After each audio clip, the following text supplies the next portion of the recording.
It made a good difference while it was in the fast, but then while it's set up in a good track condition, it's much quicker.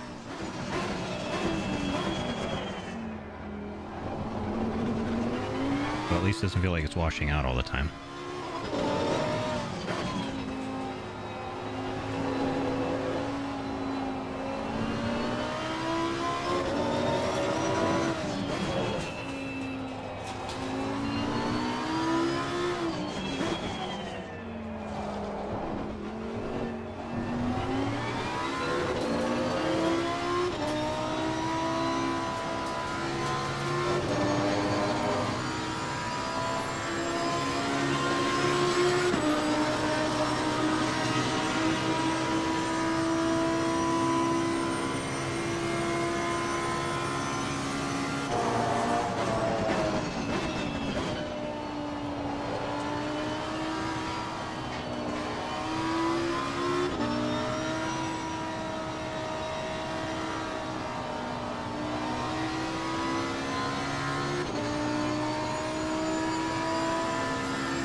Not particularly fast, but it'll work.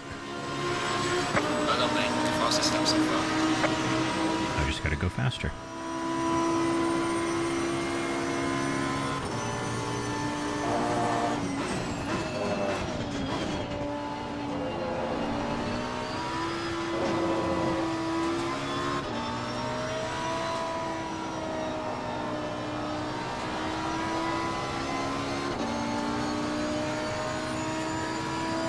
I'll make it do its push-ups.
still just feels wrong there.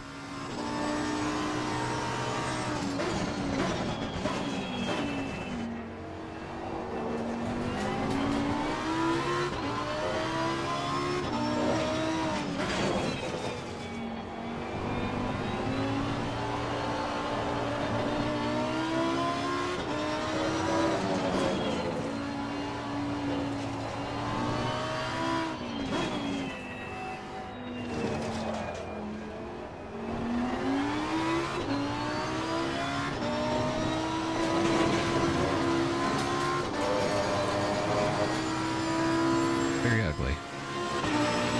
Well done, mate. Personal best. Yellow flag in sector 3.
That's where I left all my time.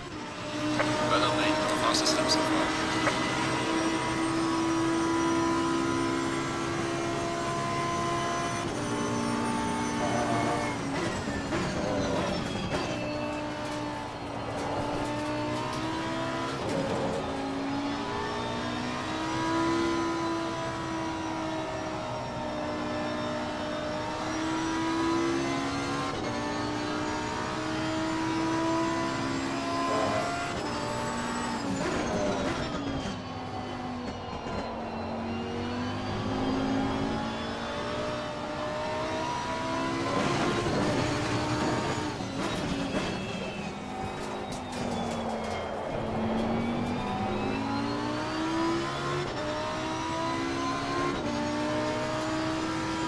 Yellow flag ahead. Watch out in front.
Even where the inside's wearing too much. Okay, so you need 1 tick less.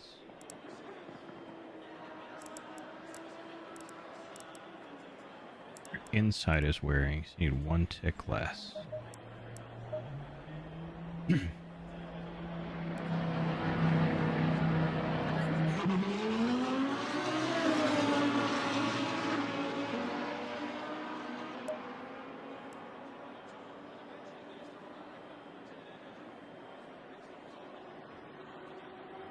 $38.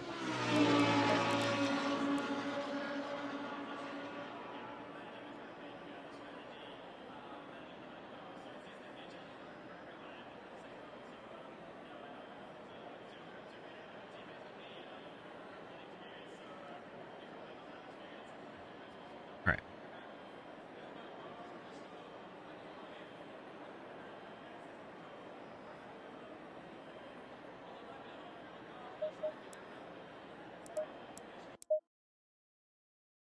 All right, let's see how bad today is going to be.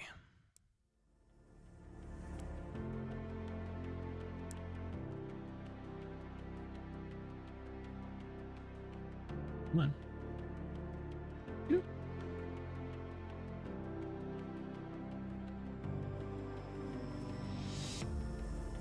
Be paste.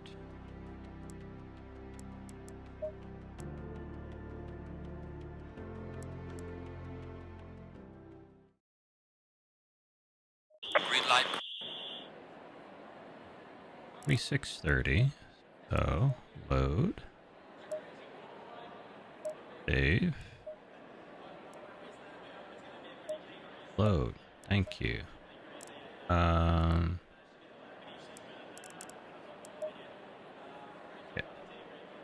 Alright, load you. We're gonna have to just go drive and see what happened to the pressures.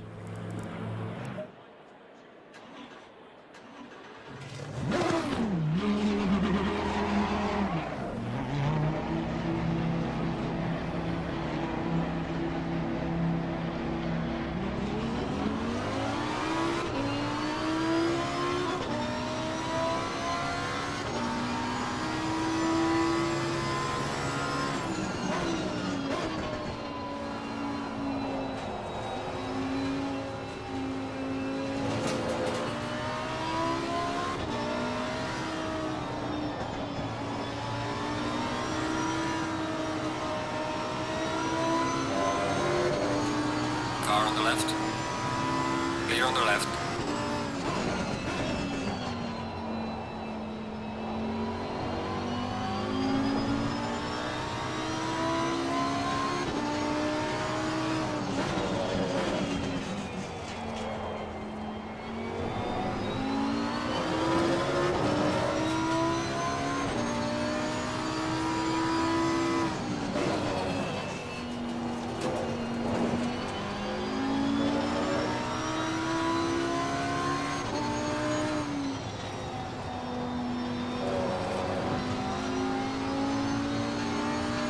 Whenever you don't hear the guy talking.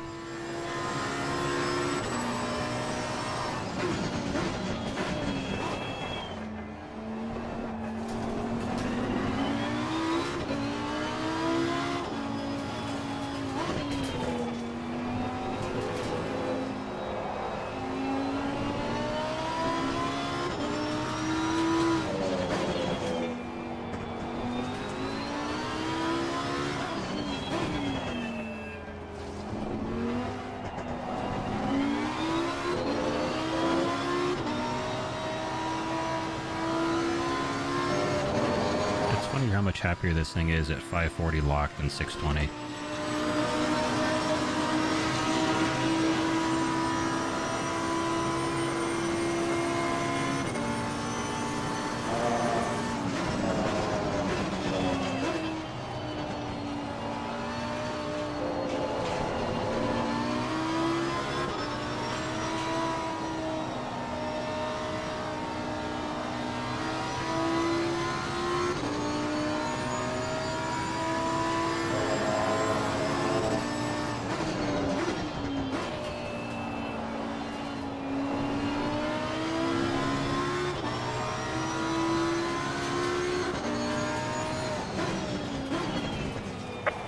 Slow car up ahead.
So rusty with this thing.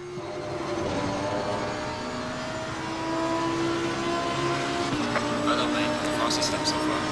My 53.7 will get me through the race all day long, but still off.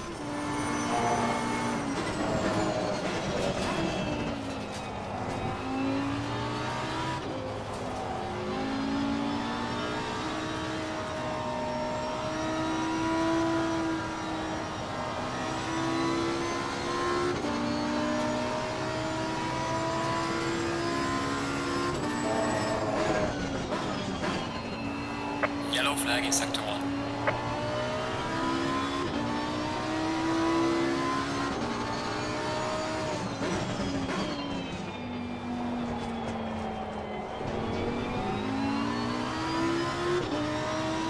That's better.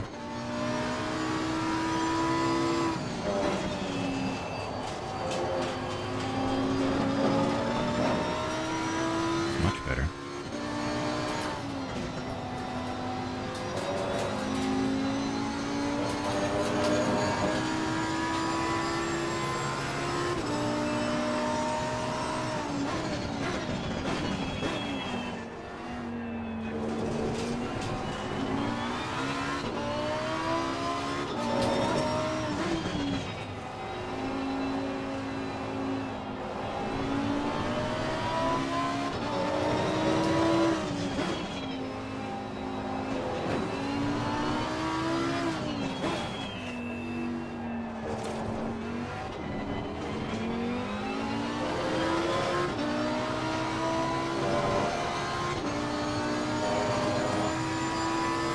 There we go. That's more like it. I don't think the fastest lap so far. Yellow flag ahead. Watch out.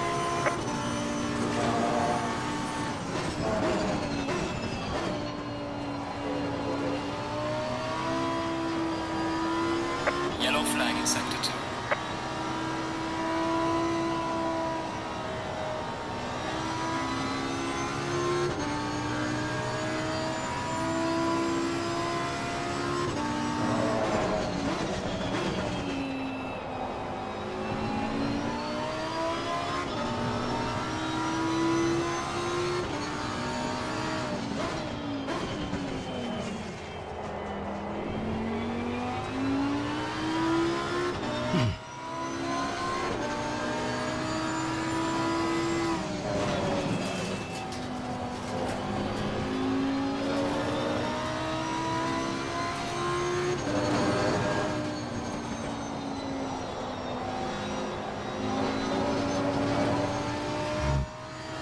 I kicked it down to third or going around there.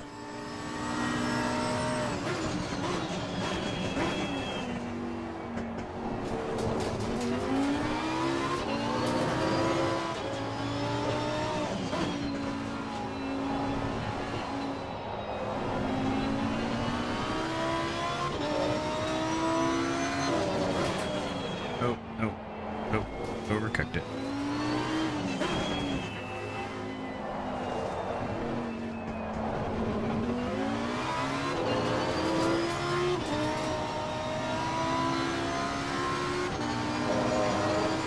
Changed that up all over the place. Good lord.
see you guys.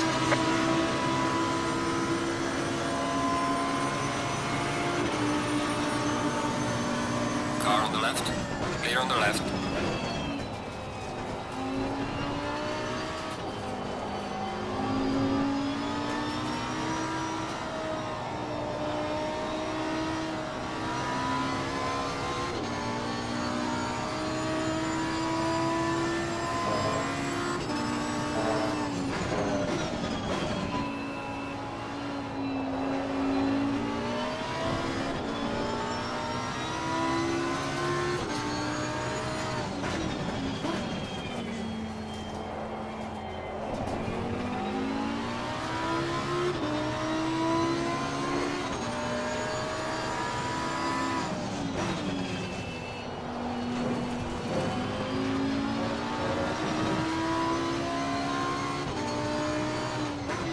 Yellow flag in sector 1.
Yellow flag, be careful.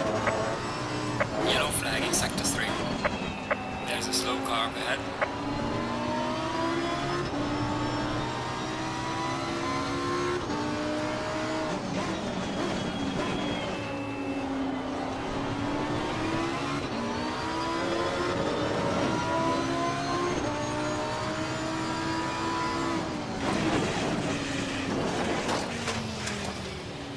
Car does not stop so good on that stuff.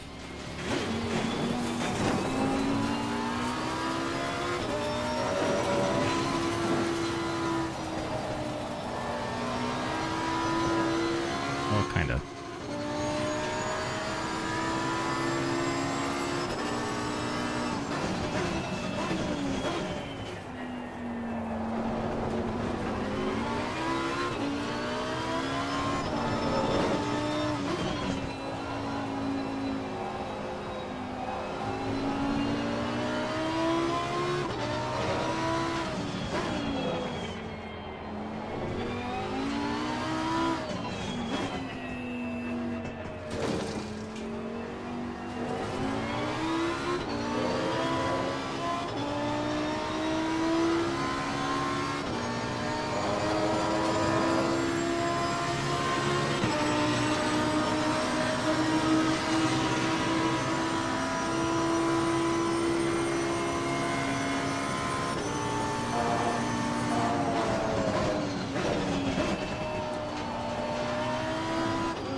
Well, when you find them, let me know.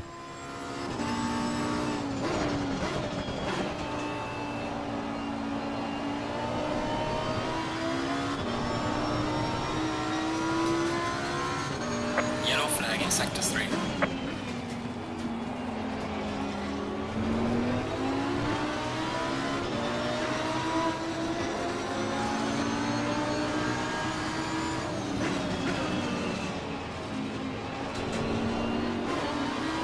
Car on the left.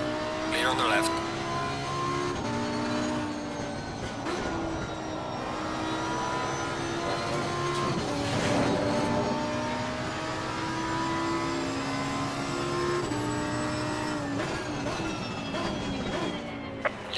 Yellow flag. Be careful there.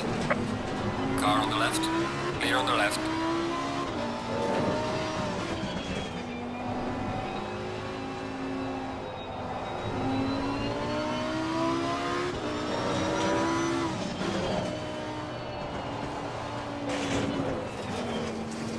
Not our fault you did illegal weight reduction on your throttle pedal, Larry.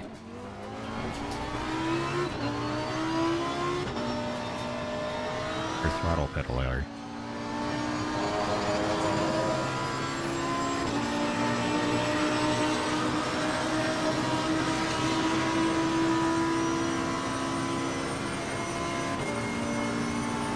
Yellow flag. Be careful there.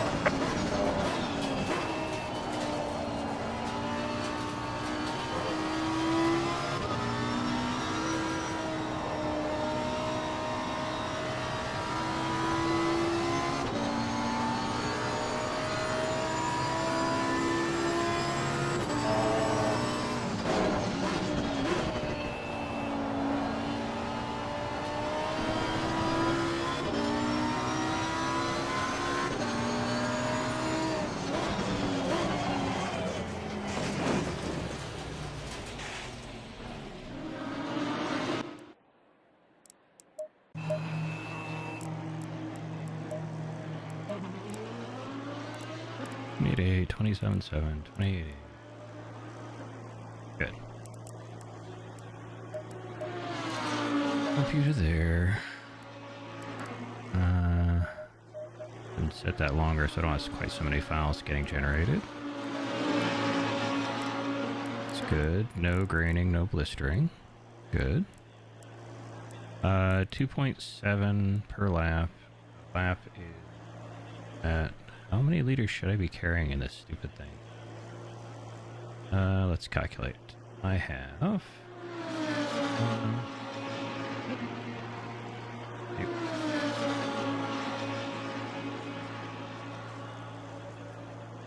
race length of 30. I have a 151.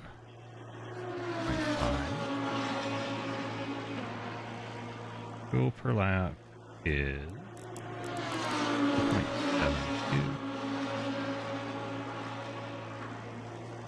53 for safe, 556 in the setup. Okay. Let's see what I can do. Quali.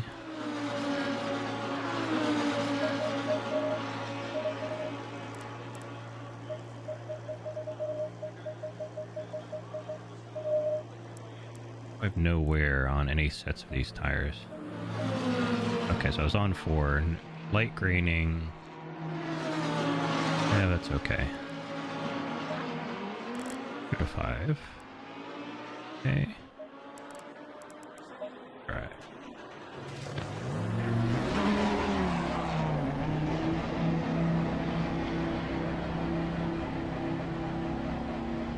Let's see what we get.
I guess it's technically a little quicker, but it just feels wrong.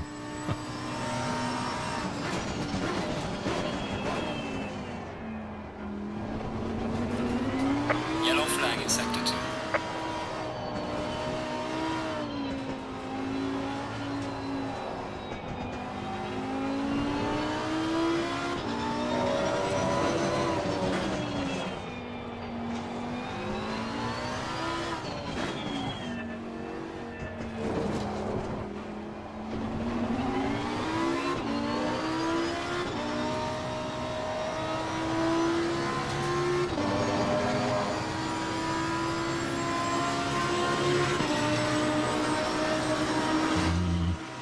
fast on that lap. Need one more lap to warm up.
Yellow flag in sector 1.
There's a slow car up ahead.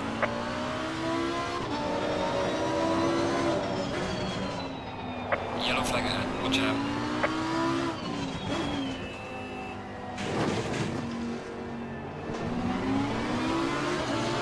Car on the left, clear on the left.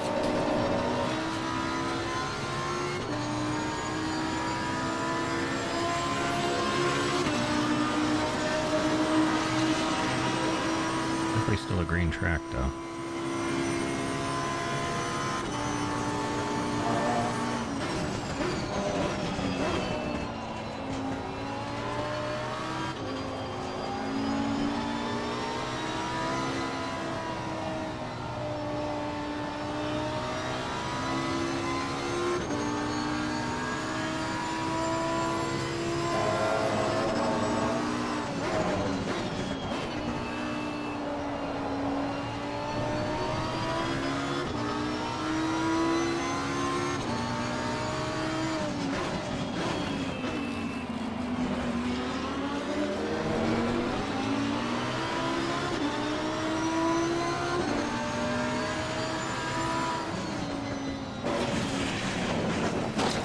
Fucking twice tonight I've done that. Yellow flag in sector 3.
SR604, so my fuel consumption will still be good.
There's a slow car up ahead.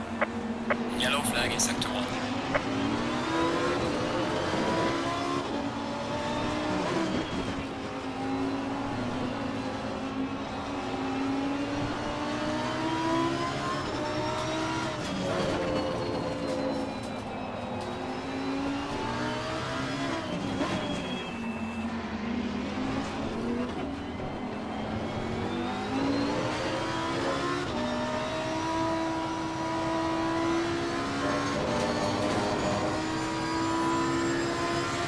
I'm not gonna be close enough.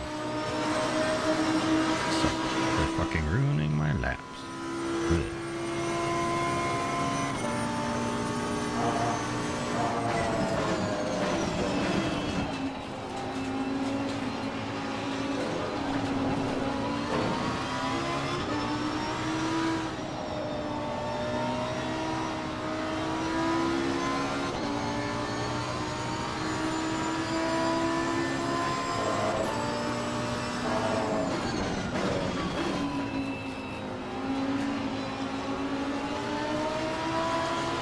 Slow car ahead. Yellow flag, be careful there. Car on the right. Clear on the right.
Yellow flag ahead, watch out in front.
might just be this green track.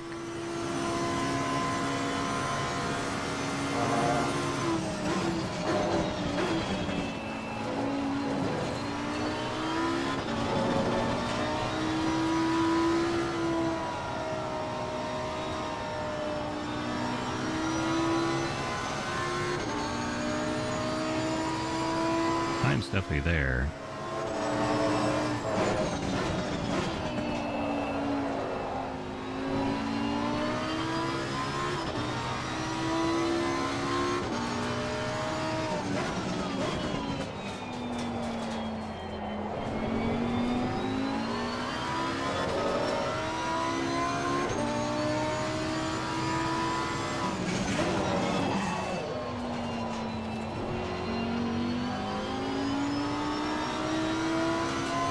You take some camber out of the front.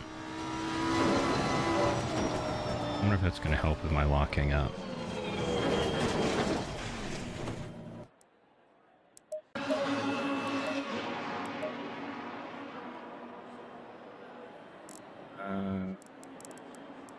Take off one tick. Camber. Maybe that'll give it a little bit more squish. Let's see. Yeah, it's a fast track, so that's part of the problem.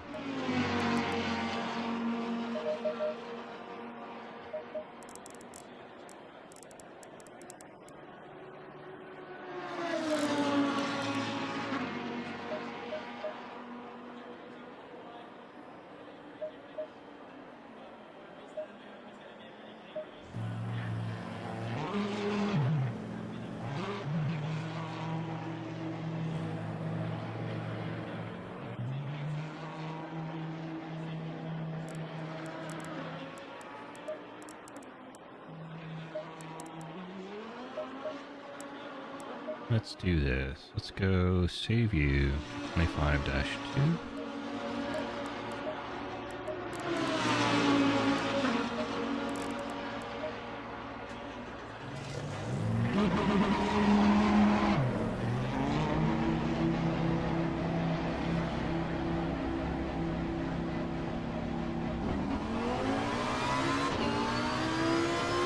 Yellow flag in sector 3.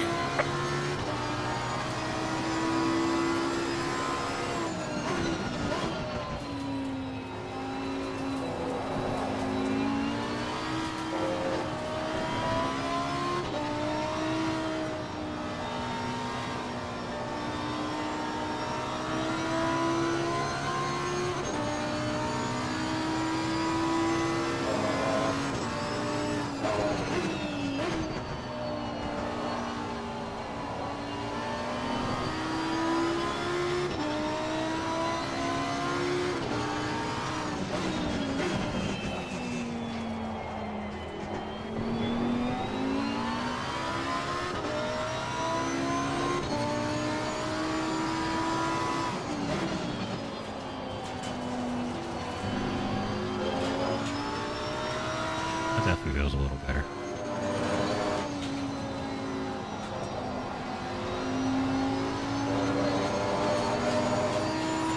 I'm not convinced this doesn't need a little bit of a diff tweak or something.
that what the smoke was?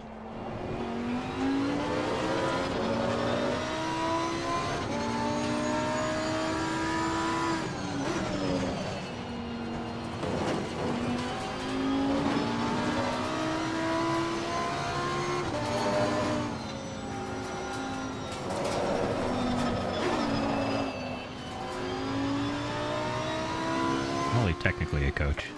I only do technical things.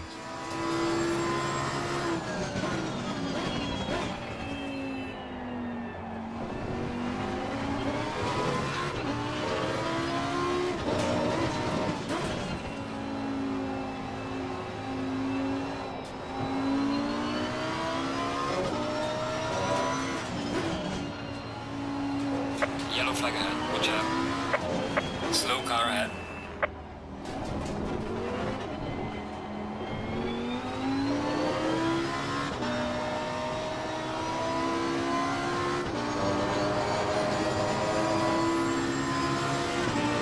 Hey, we didn't say that. Flag in sector 2.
So that's the GIMP mask.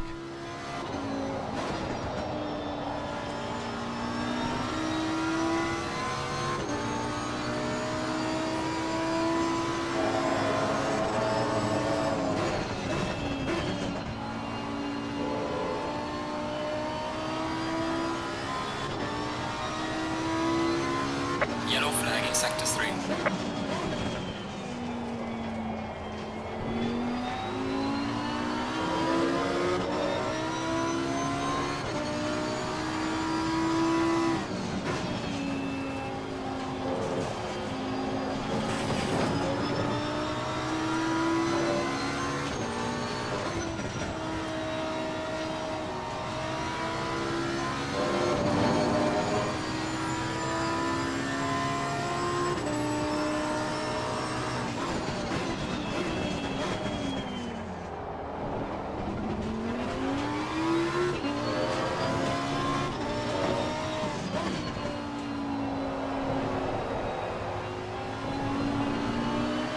There's a reason the coach name is just the tips.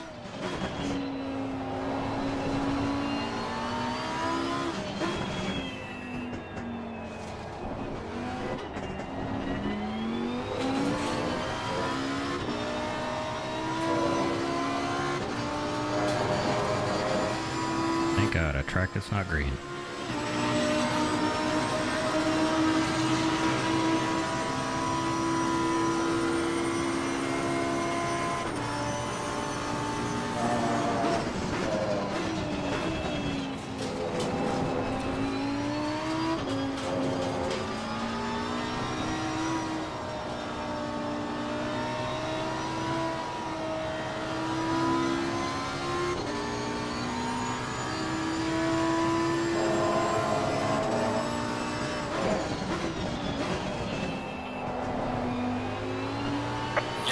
in sector 1.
What if I want to say it with Braille?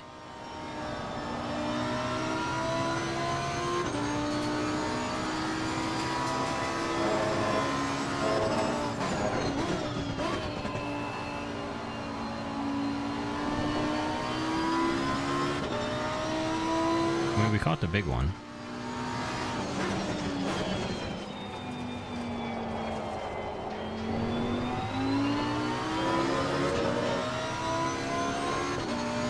Yellow flag in sector 1.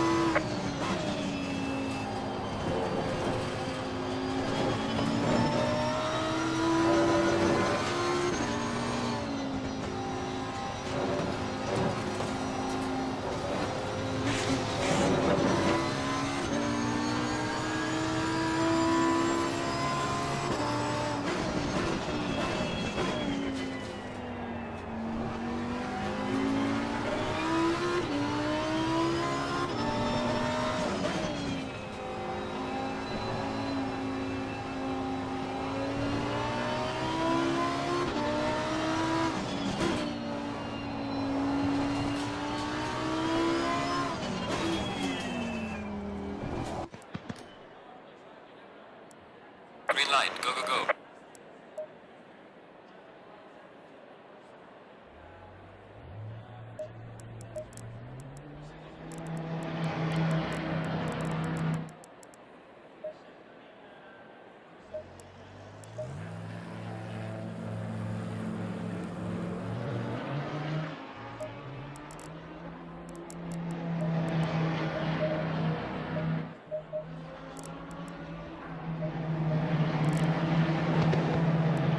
Don't forget to put new tires on also.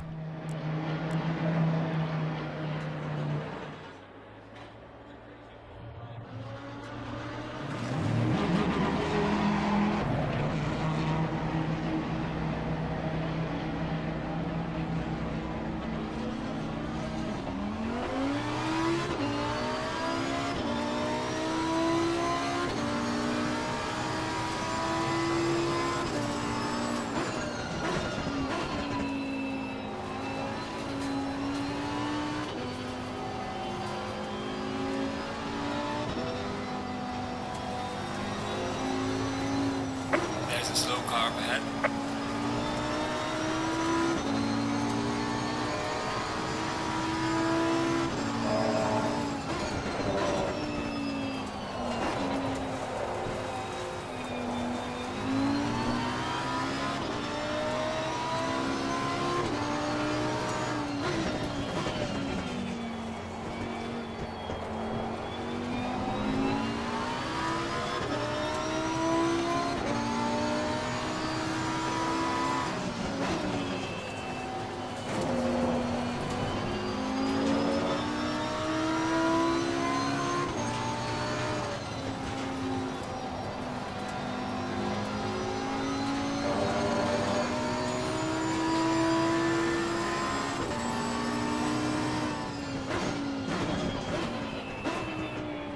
yellow flag, be careful there.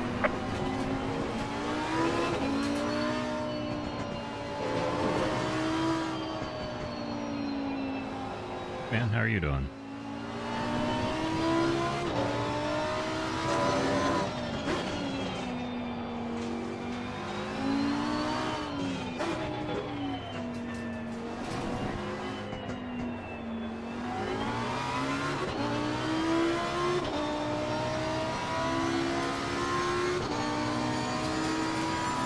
Watch what several weeks of not driving this car does to my times on this track.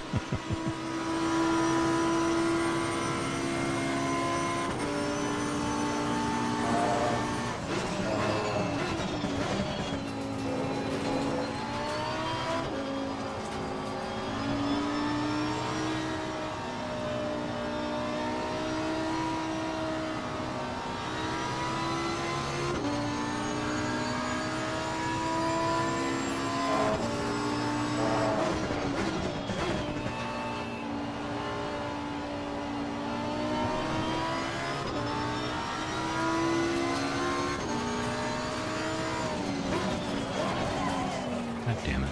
Your lap time is invalidated. That is definitely not going to do it.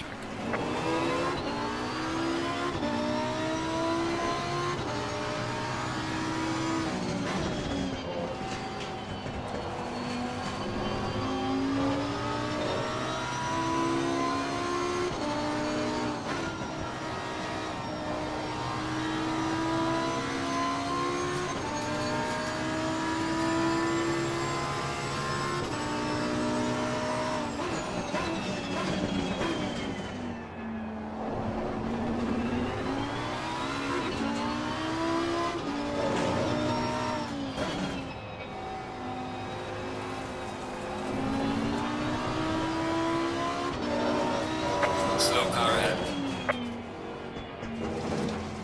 Yellow flag, be careful. Get off the track, you slow people.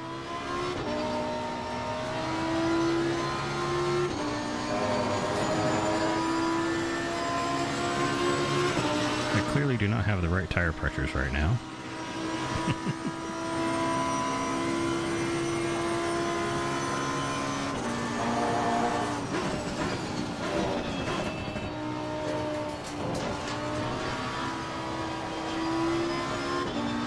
Alright, just set one lap.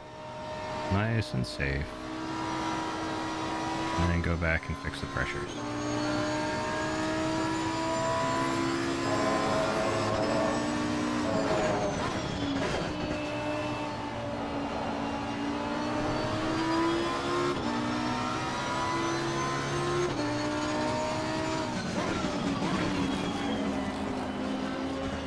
Okay, dude. Gotta go. You gotta get out of the way. Car on the right. Sweet Jesus. Figure your shit out, my dude.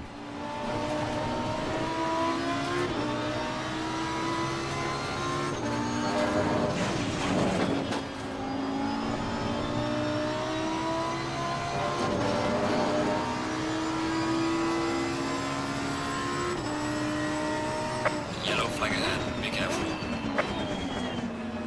There's a slow car up ahead.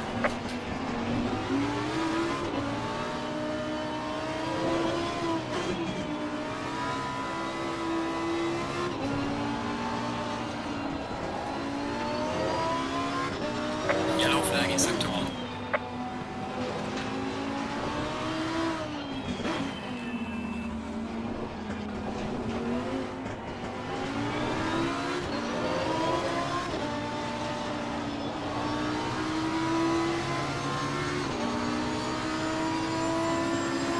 I have now set a garbage time. This is your personal best.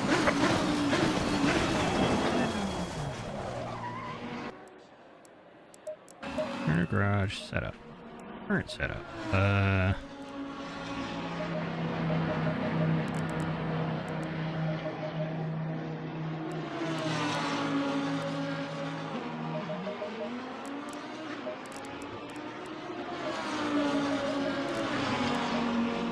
Save you as 3038.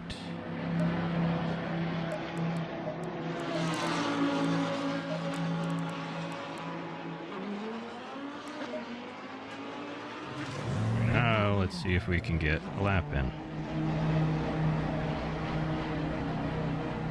Yeah, the Super Trofeos are just a pain in the butt. I will be glad when we don't have to race them next league. Allegedly.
Slow car ahead.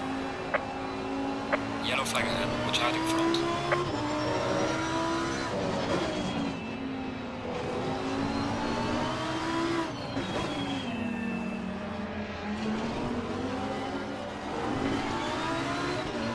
Yellow flag in sector 2.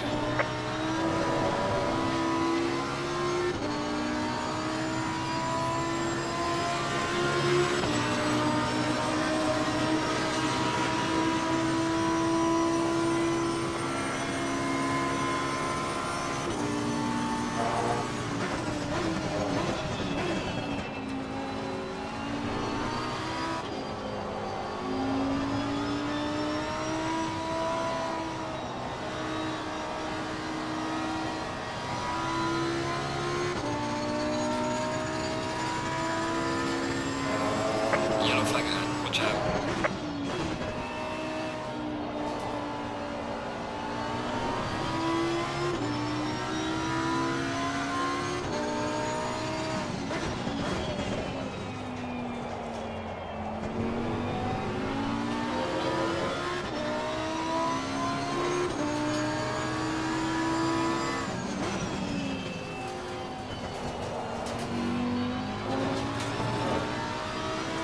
Yellow flag ahead. Be careful.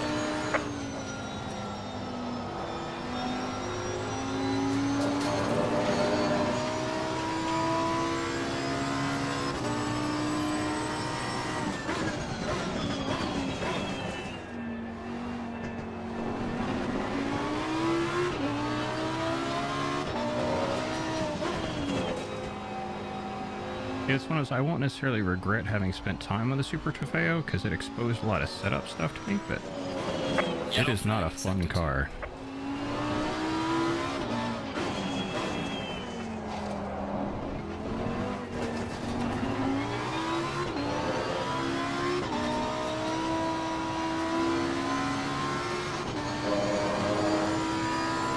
It's better. Well done, mate. This has been your personal best. And there's more time to find in there. Thankfully. Yellow flag ahead. Be careful.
It's in there somewhere.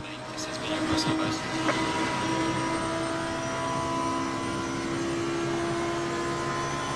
Yellow flag ahead. Watch out in front.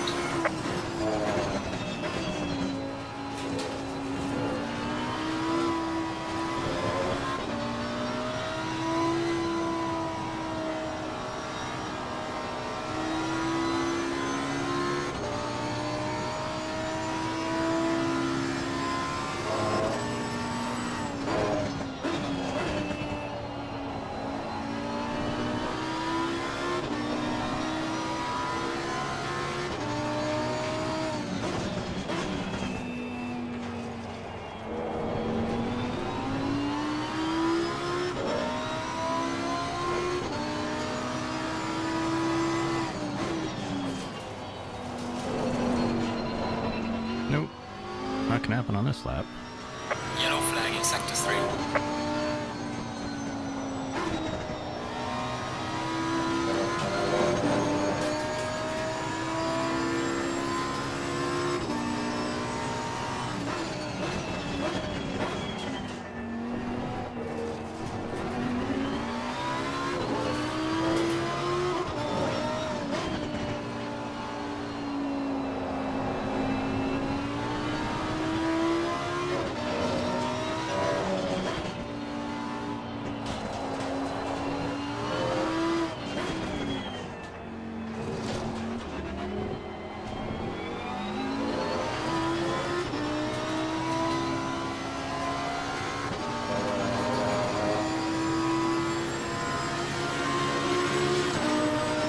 I got one more lap.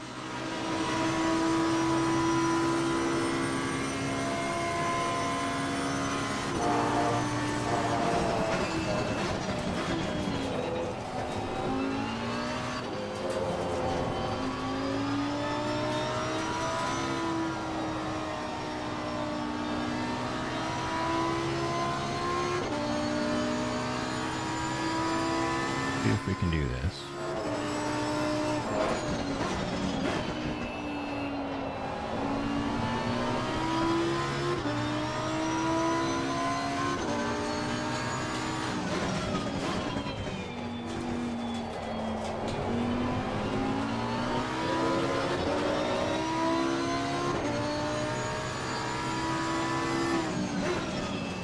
Yellow flag in sector 3. Maybe.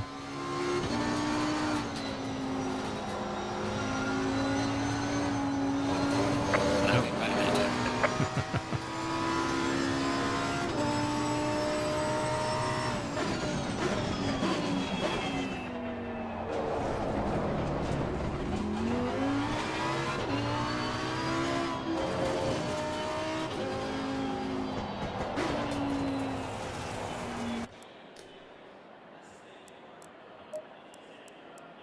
What did I do anyway compared to these guys? Set up this fuel. 56 liters. Good. And it is slightly hotter, so I need to go down.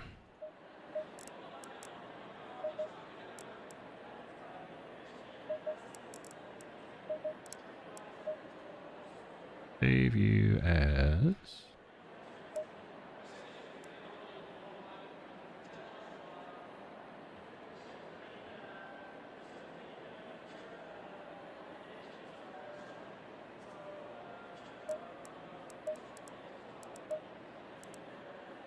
yeah, 56 gives me just a little bit extra.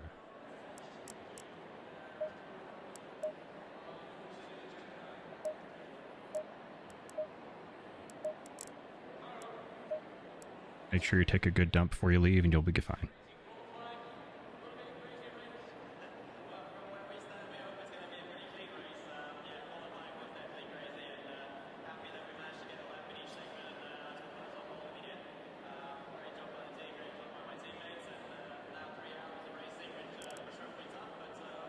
Seconds.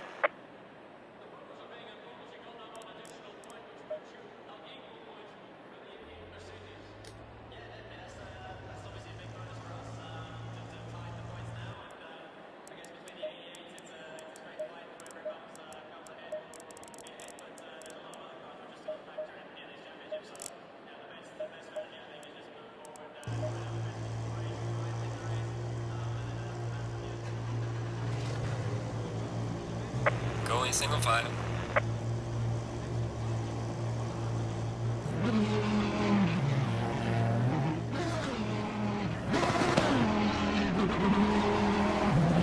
Low tire pressure, stay clear of the curbs.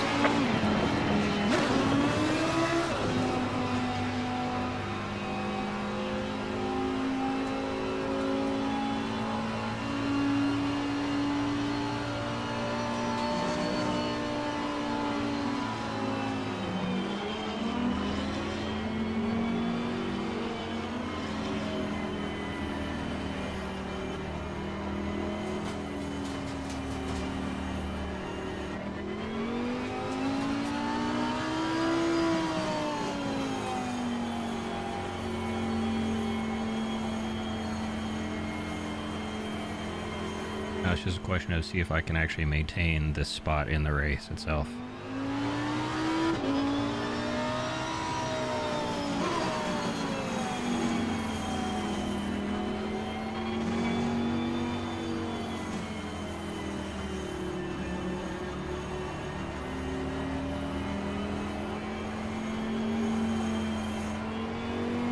Remember guys, only races are lost in turn 1.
Stay double file.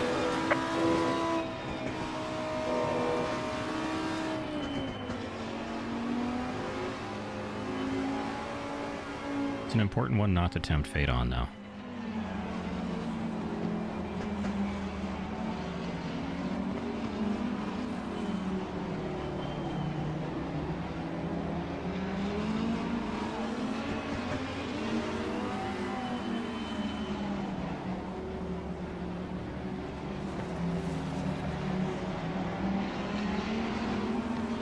It's always good to have your tires at full chub on your opening lap.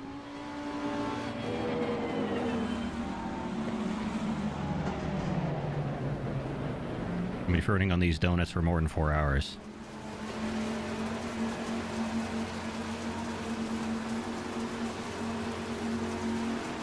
Green light, go, go, go.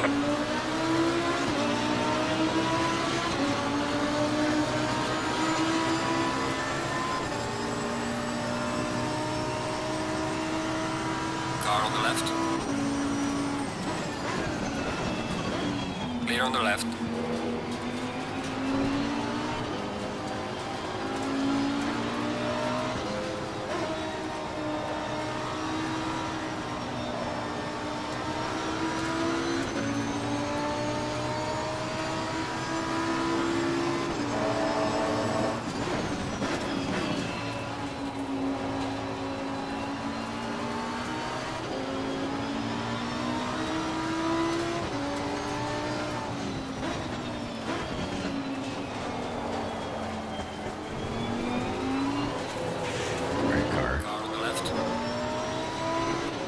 On the left.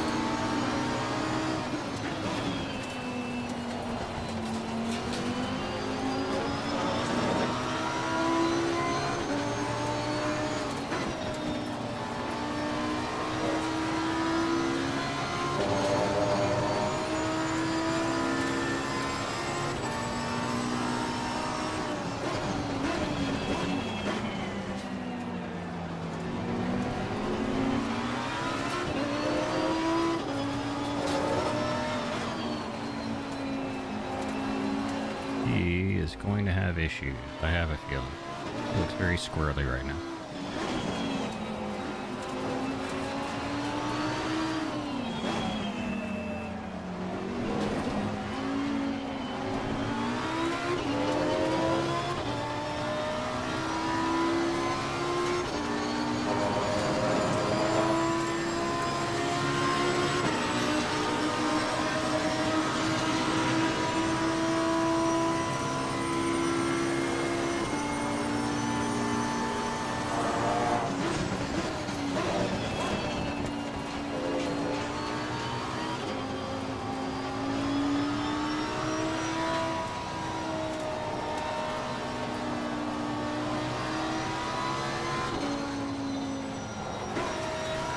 Yeah, I saw that coming.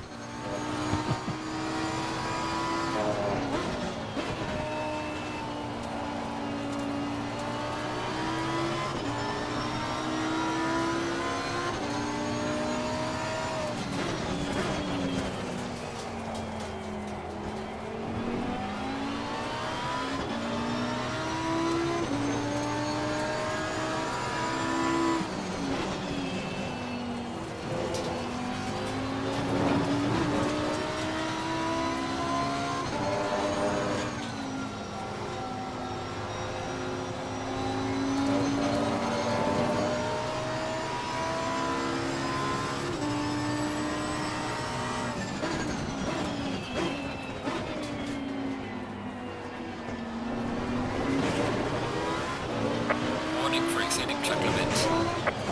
Nope, bad car.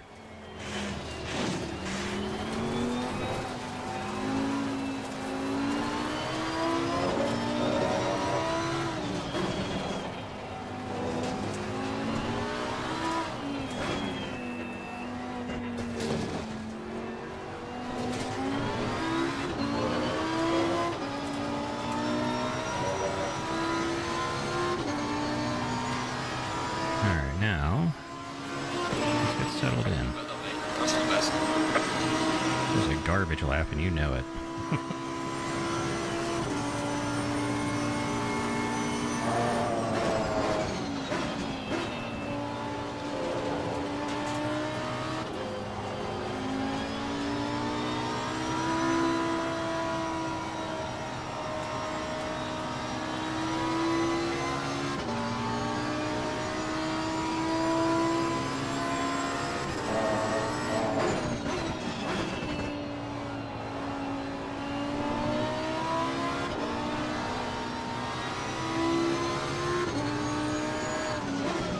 Yellow flag in sector 3.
Gaining on the driver ahead in sector 3. There we go. That was a pretty good lap. Race. Great job, man. Hey, purple.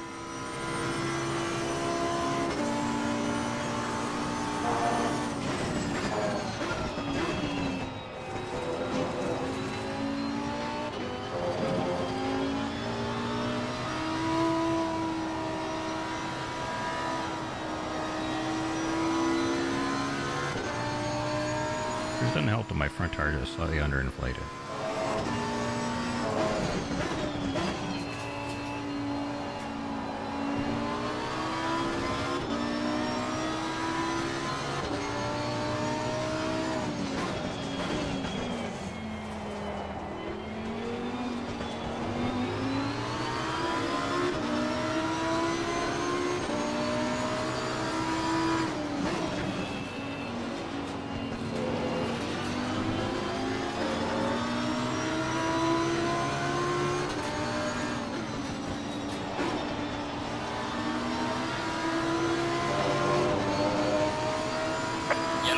Sector 2.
Yellow flag in Sector 2.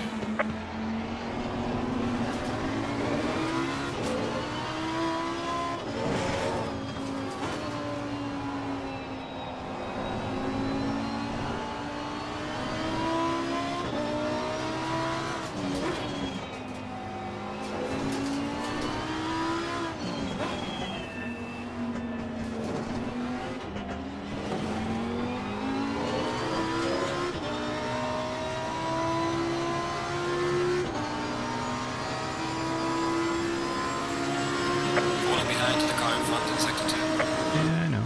It's fine.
Go down.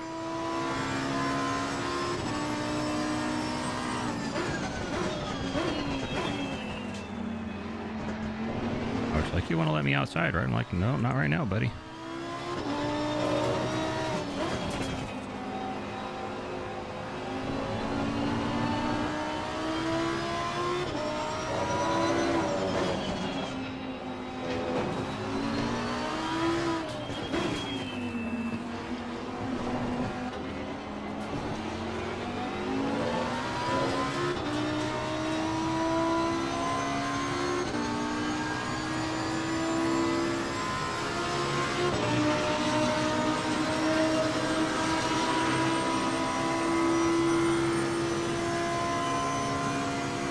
Yellow flag in Sector 2.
car in front in sector 3. Yeah, I know. Sector 3. I don't want to run the guy over. It's fine.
Yellow flag in sector 1.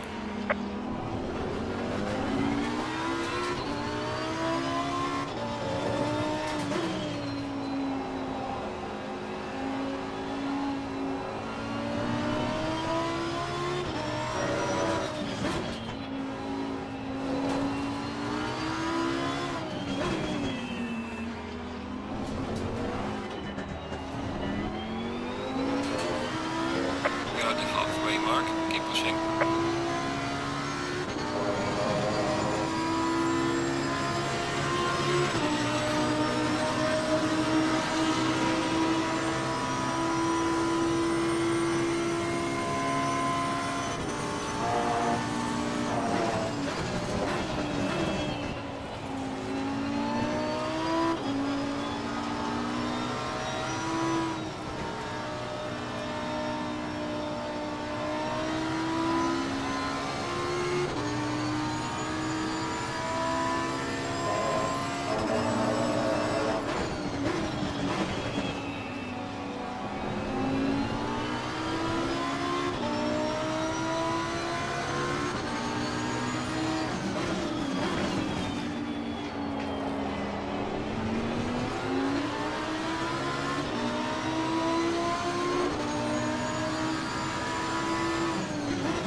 God damn it.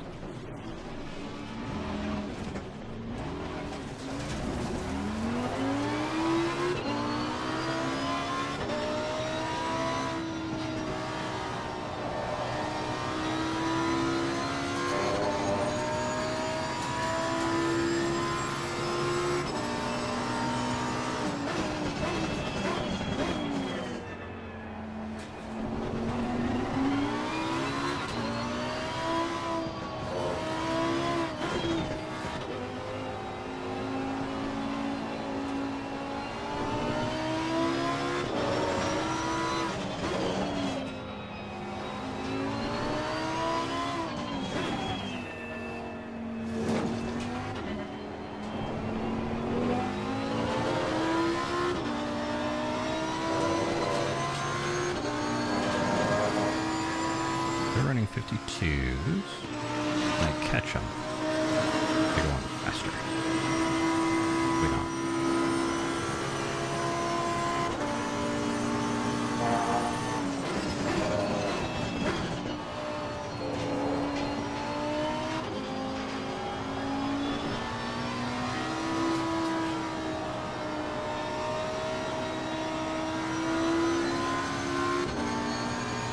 Maybe. Yellow flag in sector 2.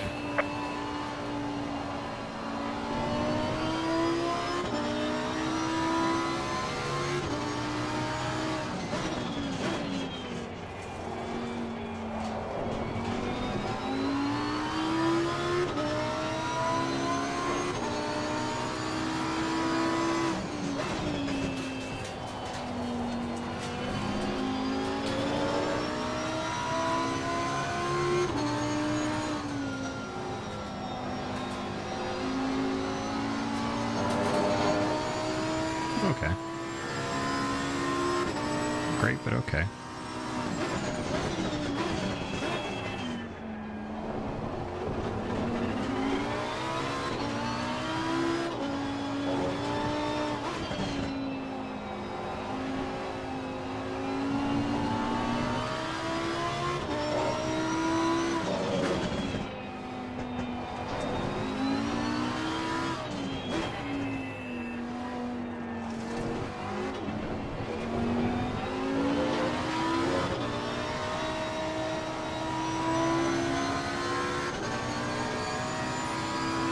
He's running a 52, running 51. Might be able to catch him.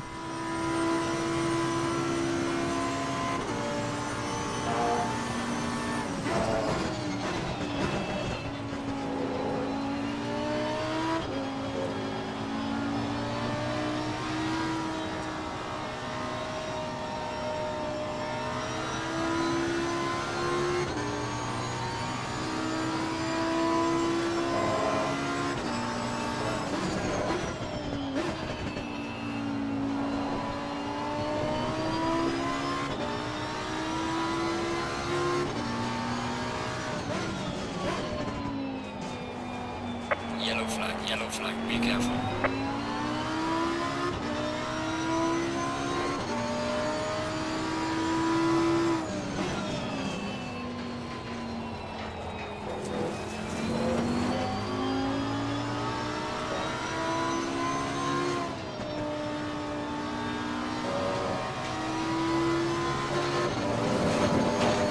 Is that a back marker? Must have been.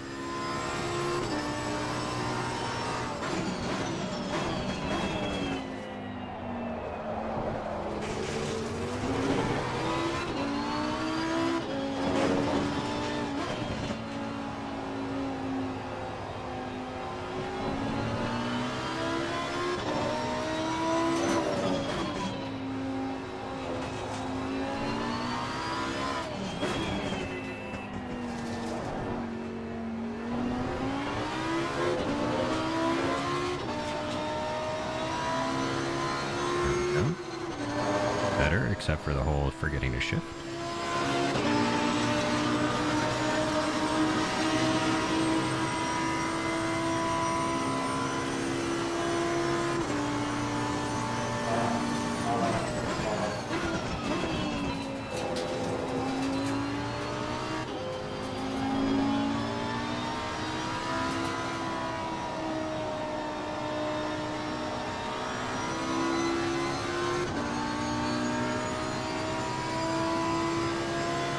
Yellow flag in sector 3.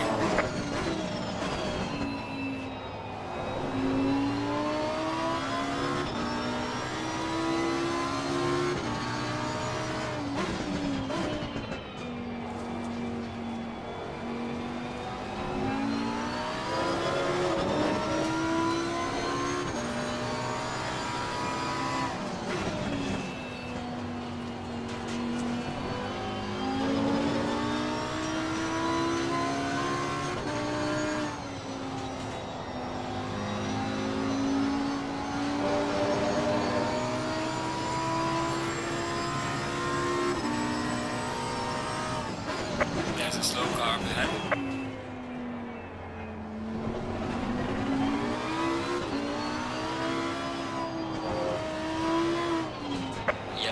Yellow flag, be careful.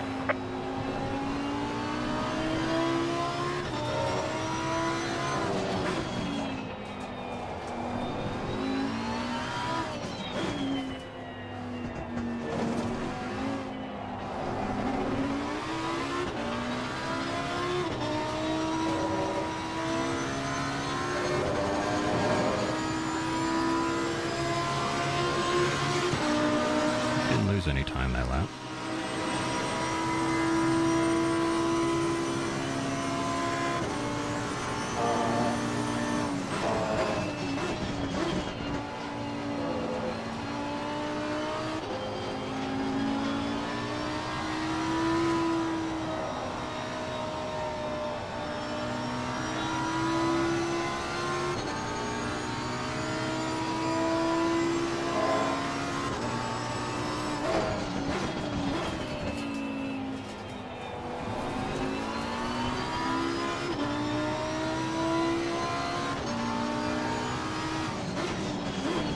Slow car ahead.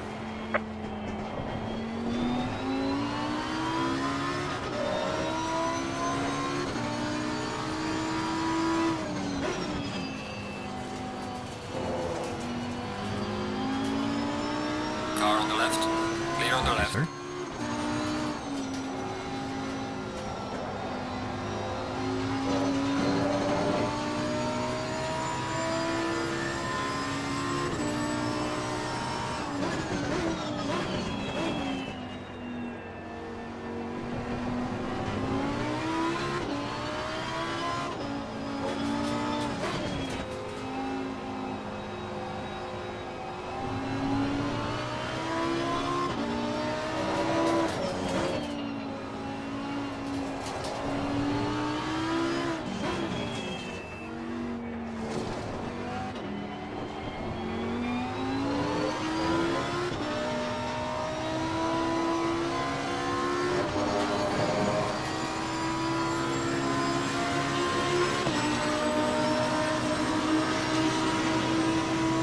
Still pulling half a second out of him.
Through there, but not too bad.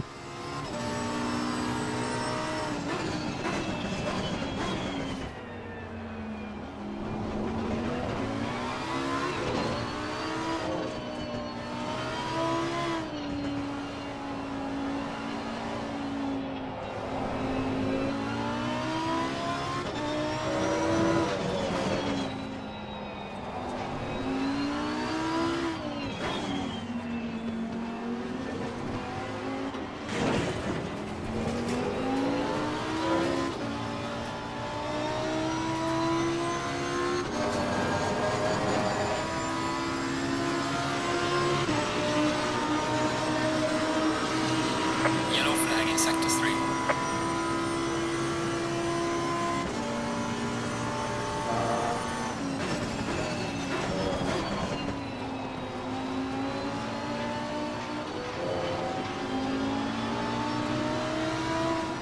Car on the left.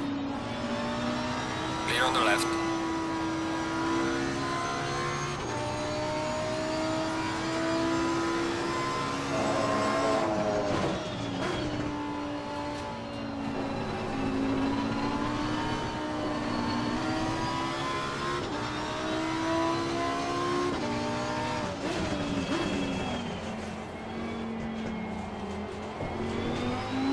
Car on the right. Clear on the right.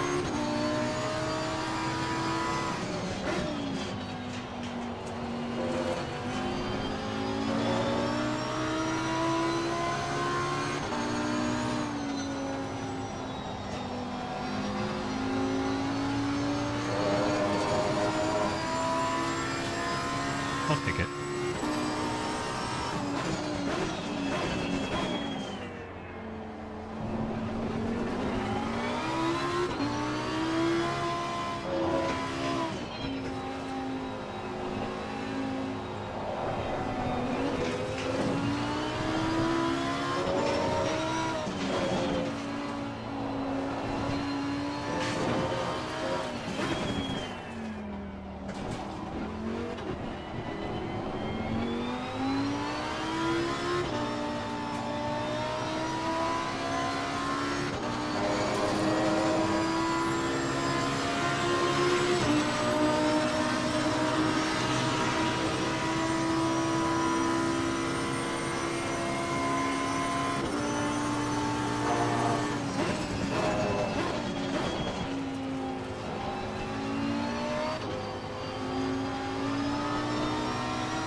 Let's finish the race.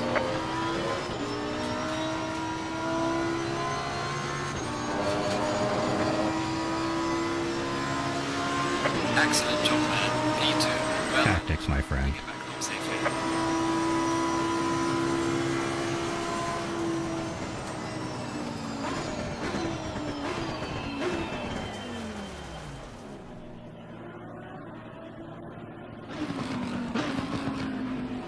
That was an excellent race.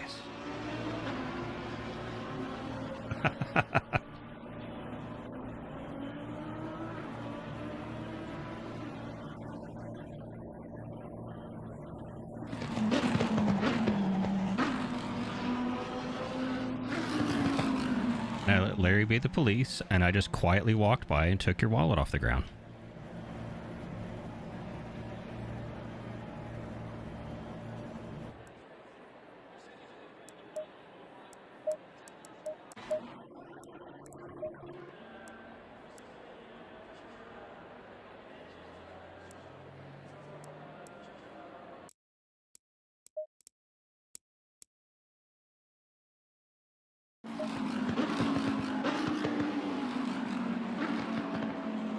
Hey, I'll take it. That's the first time I managed to put pressure on you and eventually pass you, so I'll take it.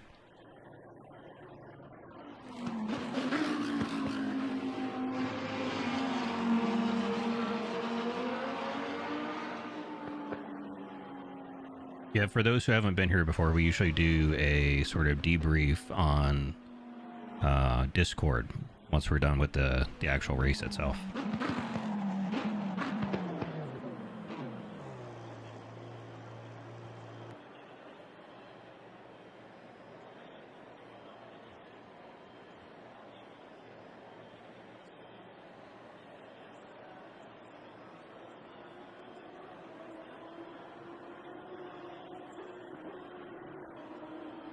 It was a good race.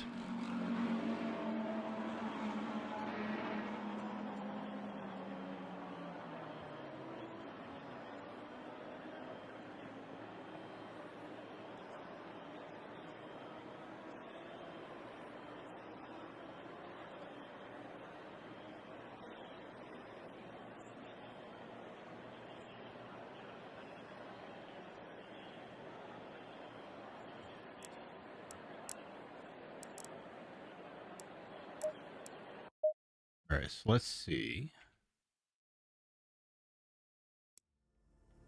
Let's pull. Let's get out of this. You just flip over to the Discord here. This guy down. Come on, you can do it. There we go. Okay, so now go in here. And then we turn this guy back on.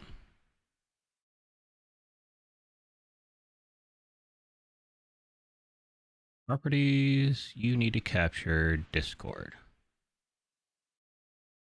There we go. I just need to add in the chat. You guys want to back out? We can do that. There we go. We also could possibly go to House of Practice if you want, but that depends on how you guys feel about running another set of practice or one-on-one information. Larry, did you want to do a brief debrief at all? I'm sitting in Ricky chat sharing my screen, so. Hang on a second. I'll be with you just a second. I got to get out my VR headset. I And definitely for those, debrief on this one.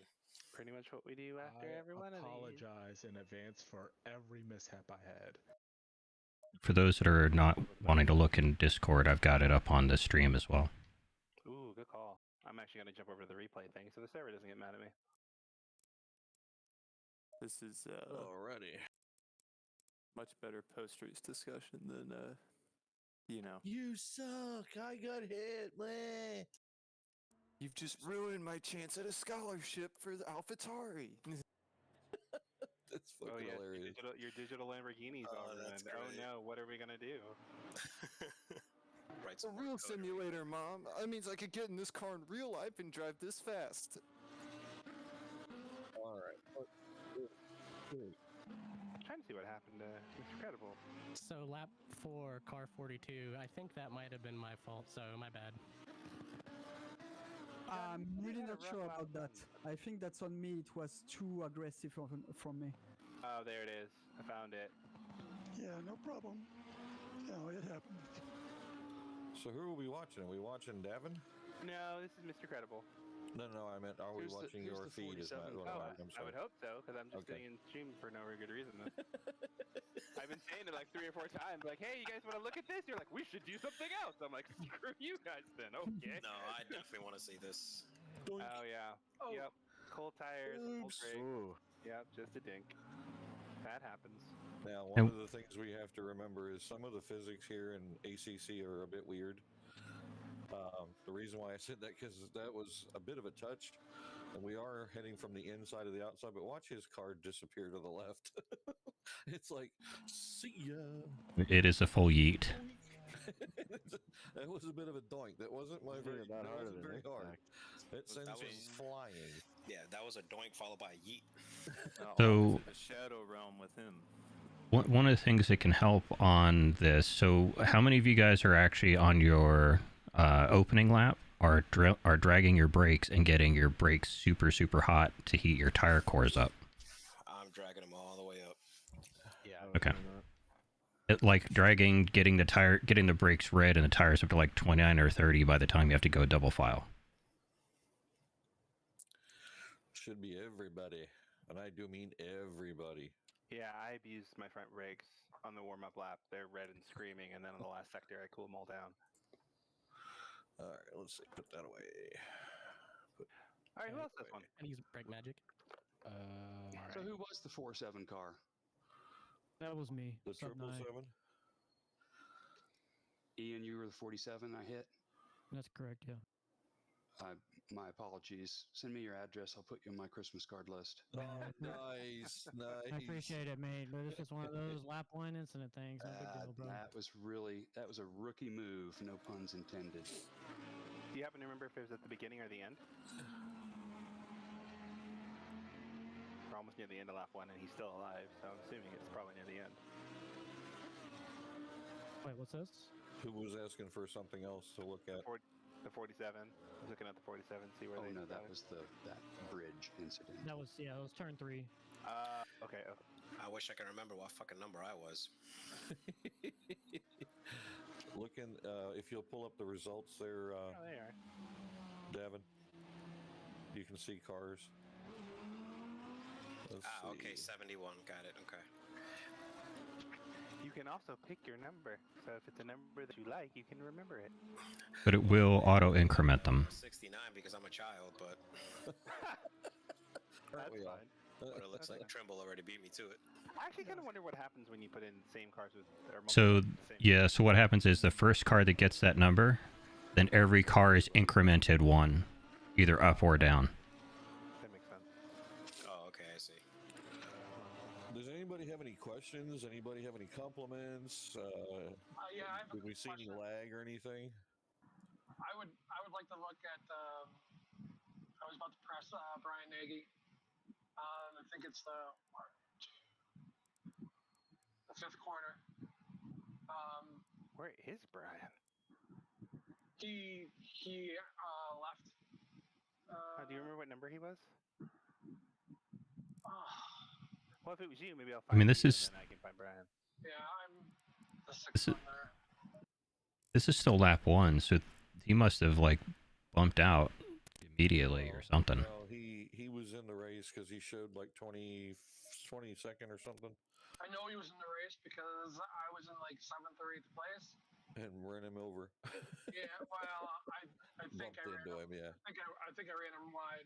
Do you happen to remember where it was? What lap it was at? Do the HUD. I think you'll see him then. I Oh, don't. here we go. There we go. Smart I man. know I was closer to. 10. Yeah, that might be. A good No, we're spot getting there. to start, right I feel here. like you feel like you ran him over. Did you run him over and pass him? I went in the corner on turn 5. I thought I was going to rear end him on the outside where the brake line was, where the normal braking zone is. Okay. So I went to the left to try to avoid him, and I was standing on my pedal. I was off my seat. And I came inside, and he moved out wide. So I just went in get everybody. Probably saw you coming. Yeah, maybe it was around here, maybe? 'Cause, I mean, No, now no, you're behind. No, What it's, lap it's was turn it? 5. Yeah, it's probably the next lap. Well, now he's behind you, No, so no, something you're happened in to him. front. It's I think lap 4. Yeah, something happened to him here. So if it wasn't here, did you let him back by after? No, it wasn't that corner. It's turn 5. It's way back at the beginning. Like probably lap 5. Either lap 4 or lap 5. We were at lap 4 and 5 when I asked this question before. So. Right, I said to just go one more lap up. I thought. Hey, let it run. This is corner 4 right here. Yeah. Corner 5 is the next left-hander. Uh-oh, there it is. He was standing on it hard. No, it must be the next lap then.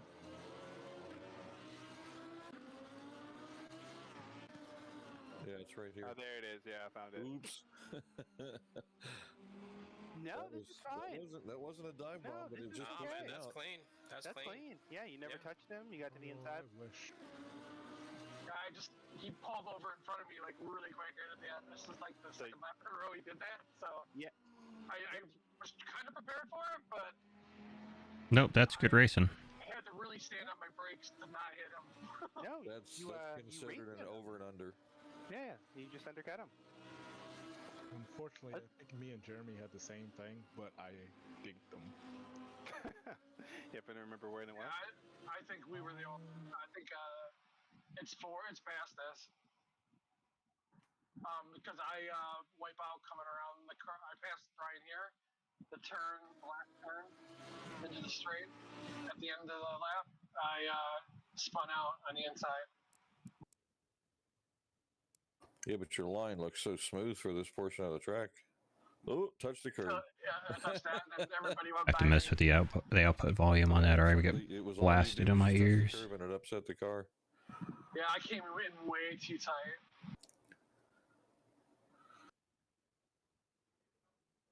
This might be a better way to be able to find him when we don't know the lap. I can just do it like times 5 or something. Yeah, I wasn't paying attention to the laps. I'm sorry. I was. Oh, it's all good. We'll trying to keep my car on the road. We'll find it. So I have a question. Sure, go ahead, man.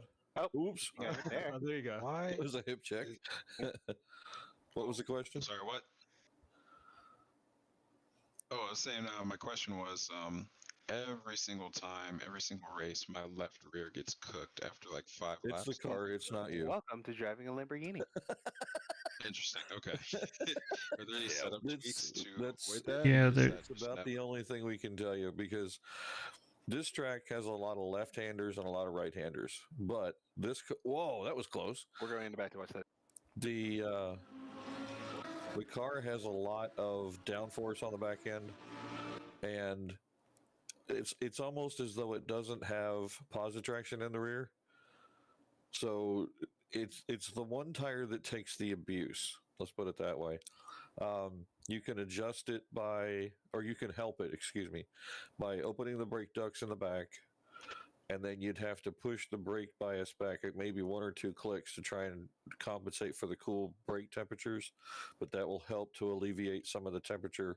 The question is, when you're in the pits, what are the temperatures, not the color on the screen? I haven't paid that close attention yet. You can also run a little less rear camber, but just a little, to get the tire to sit a little more square, but then you start to compromise rear grip and all these other fun things. Yeah, if you take the regular setup for the car, it's normally 3.5 in the back. If you went to 3.3 or 3.2, you shouldn't lose too much traction in the back.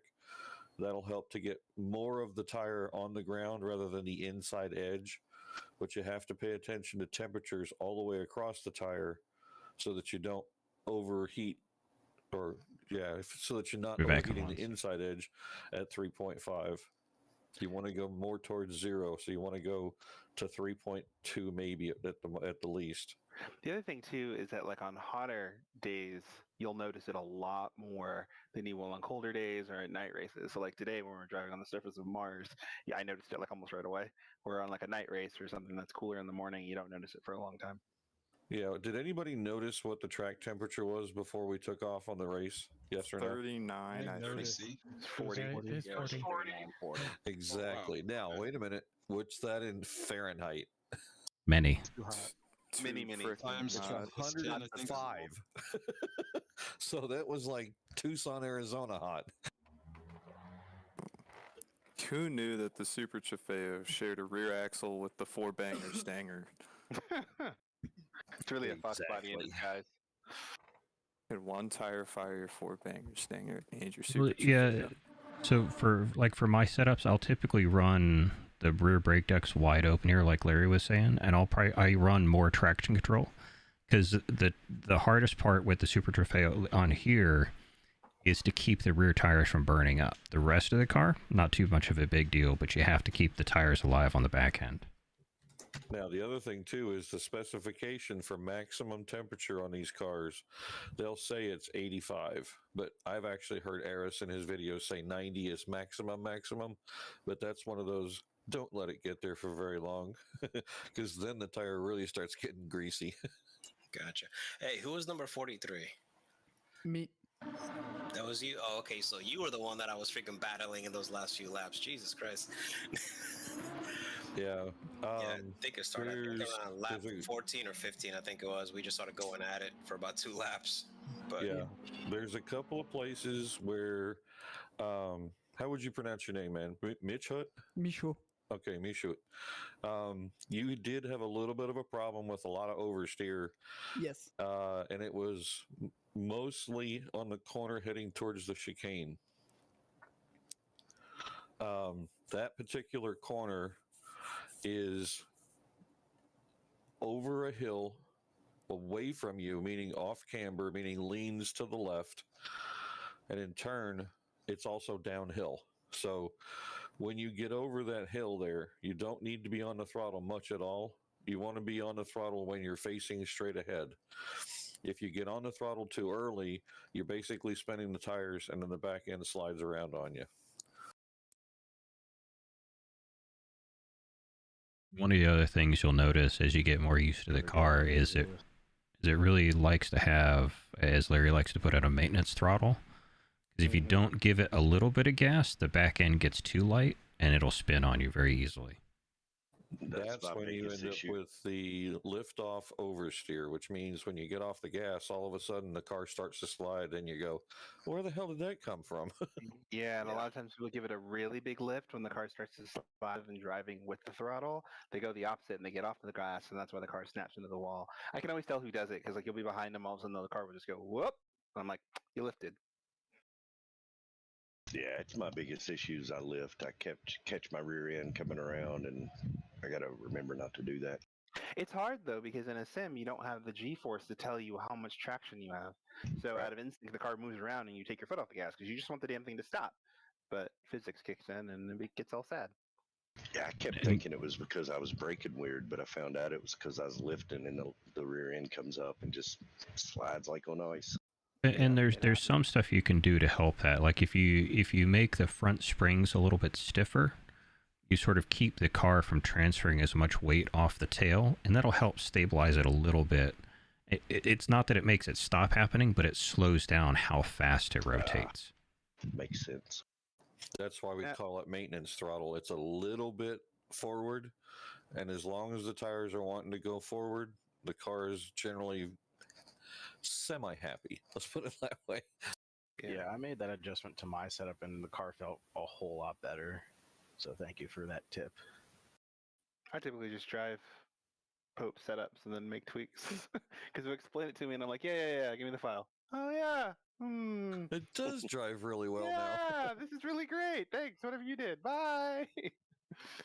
Anybody got any other questions? Because I got another one to look at. I want to look at this one just for fun.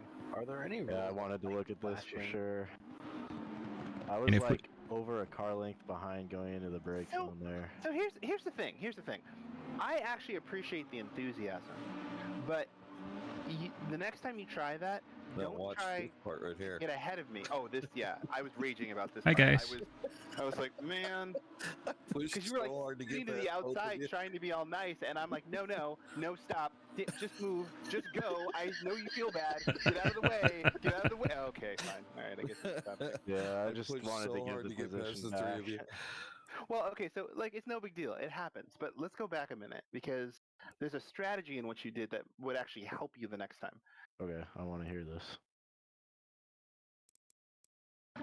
So what you tried to do is you tried to get by me and be in front of me by the time we turn.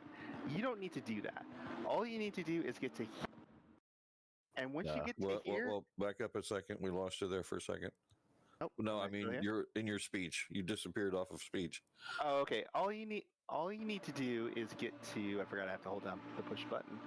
All you need to do is get to. Oh, please, it's less dramatic when I do it the second time. Here. Once you get to here, you have control of the corner. You're not necessarily leading me, but you are stopping me from turning. Because the whole time as I was overlooking at you, I was kind of steering to the outside, kind of being like, figure out which way you want to go. Do you want to go in front of me? For a second and move to his car and let's see what his no, not inside. I'm doing the camera and stop interrupting. What I was going to say is I want to see his. I want to see his inputs. Is what I was looking at. Yeah, because he's flat. He's flat on the brakes. Yep. Okay. Now, if you run it real slow, let's see how well he does on the trail brake into it. That was the other thing I was interested in because he did go deep, but that's not the problem. No. 100-meter board just went by. Yeah, that was deep. Yeah, it was super deep. Okay, he let off the brakes as he crossed over the track to get out of the way. That was the one thing I was curious about. Yeah, well, and basically I should have braked like 10 meters earlier, right? And then I wouldn't have like overshot it. I would have just ended up right next to you, and then we could have gone side by side through the corner. Right? Exactly. So. When you were coming at first, I was like, oh my god, if he stops right next to me, there's literally nothing I can do about this. And then as soon as you sailed by me, I'm like, he gone. But it's not that big of a deal, right? And like, you know, everything after that is just, it's racing, right? Because you're trying to give me the spot back. There are other cars racing for position. They need to be able to go somewhere. They don't have to stop, right? So like, that's fair. Do you think I should have waited till this straight to like pull over and let you by? I mean, I would have appreciated it, but like, it's not that big of a deal. Like, it's just a decision you made that has a racing consequence. It's not like, oh my god, I hate you, right? It's just, it is what it is. Right? Yeah, I just gotta get better at like judging the distances when I'm passing people and like the braking points. So that's what we do the practice races. Yeah, that's why we do the practice races. I would have rather you have tried and got it wrong, so we can look at it, rather than you never tried and then wonder could I have passed him. Yeah, right? Because you were super close. Now, for the same person, let's run all the way to the end of the laps here. Because he did the same thing 3 times in a row when I was behind him. He misses corner 4. Missed the apex in turn 4 like 3 times. Well, no, you missed the braking point. That's why you went as deep as you did. Yeah. And it's part of the steering that you're doing too. Okay. When you're coming into that corner, instead of just rotating the steering wheel easily, you wait and you wait and you wait, and then you snap it. And as soon as you snap it, you're losing grip on the front tires. Yeah, you scrub. Yeah, you're definitely right. I was watching you on the last lap while I was trying to catch John, and occasionally I'd watch you kind of get there and then snap the wheel, and I'm like, that's not going to work. It was very obvious from behind that the car is like, it looks like you missed the turn in, and then all of a sudden the car just kind of goes right turn at the last second. This is still my in-car camera. Yeah, this is still in-car. Yeah. And one of the he actually does it on this lap too. He actually does it on this lap too. Well, and this is me pushing really hard, trying to catch John and like roll as much speed as I can because I'm like, I'm trying to catch back up, and it's definitely not going to work. Well, one of the other things you can do when you're that trailing car is you have a tremendous advantage on deciding how much you need to brake. So you can brake at the same time they do. It's not quite as hard, and trail that in, and that'll put you in exactly that inside spot at exactly the right speed for you. Right. Because you have to compensate for the fact that you need to be 1 Lamborghini distance back in your braking because I am there, or a car in front of you is there. So if you brake at the place that you would if you were by yourself. This is what also my line is going to be tighter, right? So watch this steering input. Right here. Doink. Yeah. I'm just trying to steer it the whole way in. No, the thing is you're turning in too early. Yeah. On that one you did. Yeah, you just get eager because you want to get close to me, but I'm like, you only got to get close to me on the exit part when we're driving away.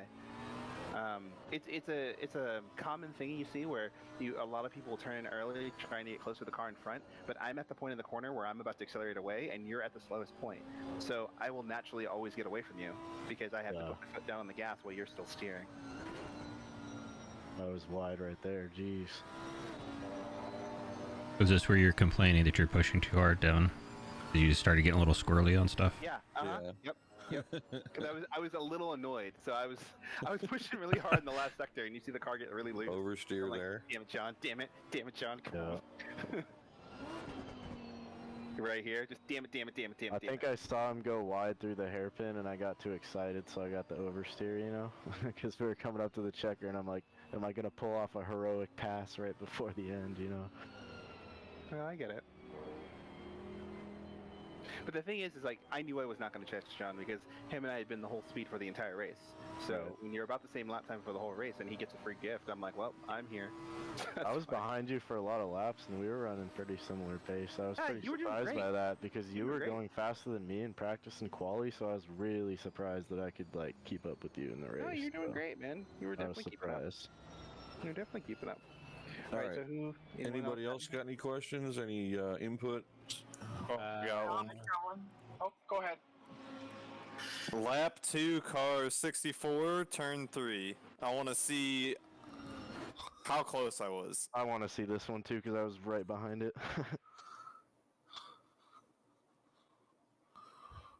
You can just move over to the left and click on 63. You don't have to cycle. But I cycle. I'm old. Hey, I'm just glad card number 99 hasn't been mentioned in this. Yeah, same here. No 43 mentioned. Yeah. Sorry. Actually, no. 71. I was 71. I do want to see one thing about the battle between me and Mr. Michaud, because I want to know what I did wrong, because I thought I had him, but he blew right past me. We can find that here shortly. No worries.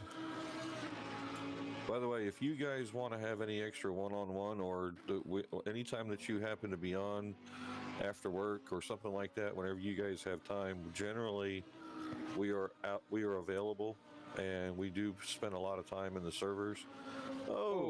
Nice. Wow. So close, but yet so far. That's what I'm saying. I thought I was getting around him. I was going to say, It's like your wing just... I remember that. I believe he's on his brakes. Nope, he's still rolling. He's still rolling. We got to see that. Yep. Who was it that you clipped? That's the 70 car? Well, the reason I ask is when he loses it, we need to find out if he's holding the brakes or not. Right here.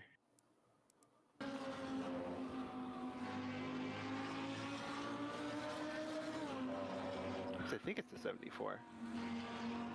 Yeah, this is a black car, for sure. He gets on the curb. No, wrong car. Oh, no, it's ahead of it. Okay, let's try again. I think it's the 70. I think it's Frog.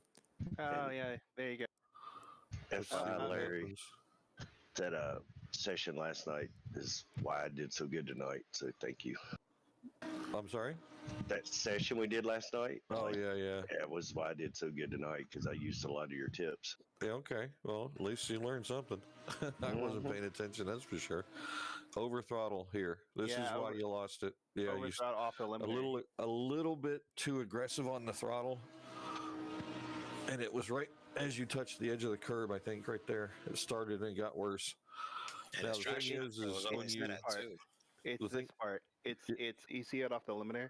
So we got low traction control, lots of throttle, bouncing off the limiter, right? So you've disrupted the rear tire, and that's what causes the car to spin. So either more smooth throttle or higher traction control would have saved you.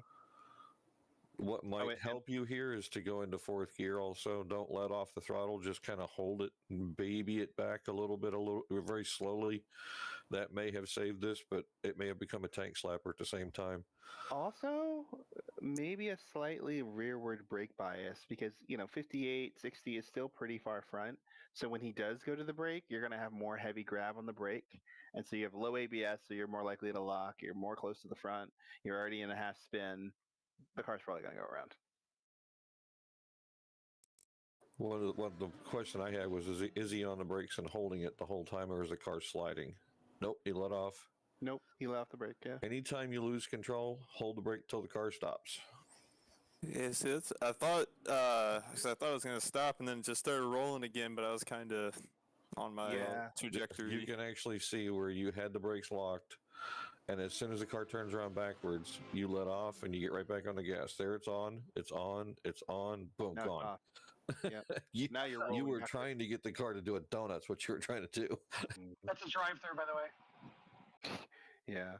Well, if anything, it risks your car, the spinning car, because now you're just coasting into the flow of traffic, which kind of sucks. And then the cars around you try to get around you, but can't because you're moving. So, in a spin, both feet in, just come to a complete stop. It's called a rolling roadblock. Oh, man. That was so close. Can you go back to my had car? to avoid me. I want to see. Like, I feel like it just barely got it. It did, but that's the difference that staying on the brakes would have done is the car would have stopped about that 6 inches to a foot sooner instead of rolling back that far. Yeah, I mean it's right in your rear panel, right? If the car had come to a that's stop, tire on tire. Yeah, if the car had come to a stop, you would have missed him by a little bit, but instead you got rolled back into by a little bit, and here we are. Unlucky. Anybody else? We got plenty of time. I got lap 4, I think. Mr. Fagan. Yeah. I forget you always have a special name. Yeah. All right, let's see. What are we looking for? Turn 5, maybe. I think it's turn 5. Turn 4, turn 5. Yeah, because you got 1 and 2 right side by side in the chicane, and there's 3, and then this is 4. Further back, right? Oh, wait. Roll that back. And we need to. Yeah, we need to. Fagan never finished what he was trying to say, so I have no idea. The confirmation is that I should have been further back. Like I should have just let that go, right? No, not really. I know exactly what happened here, but back it up.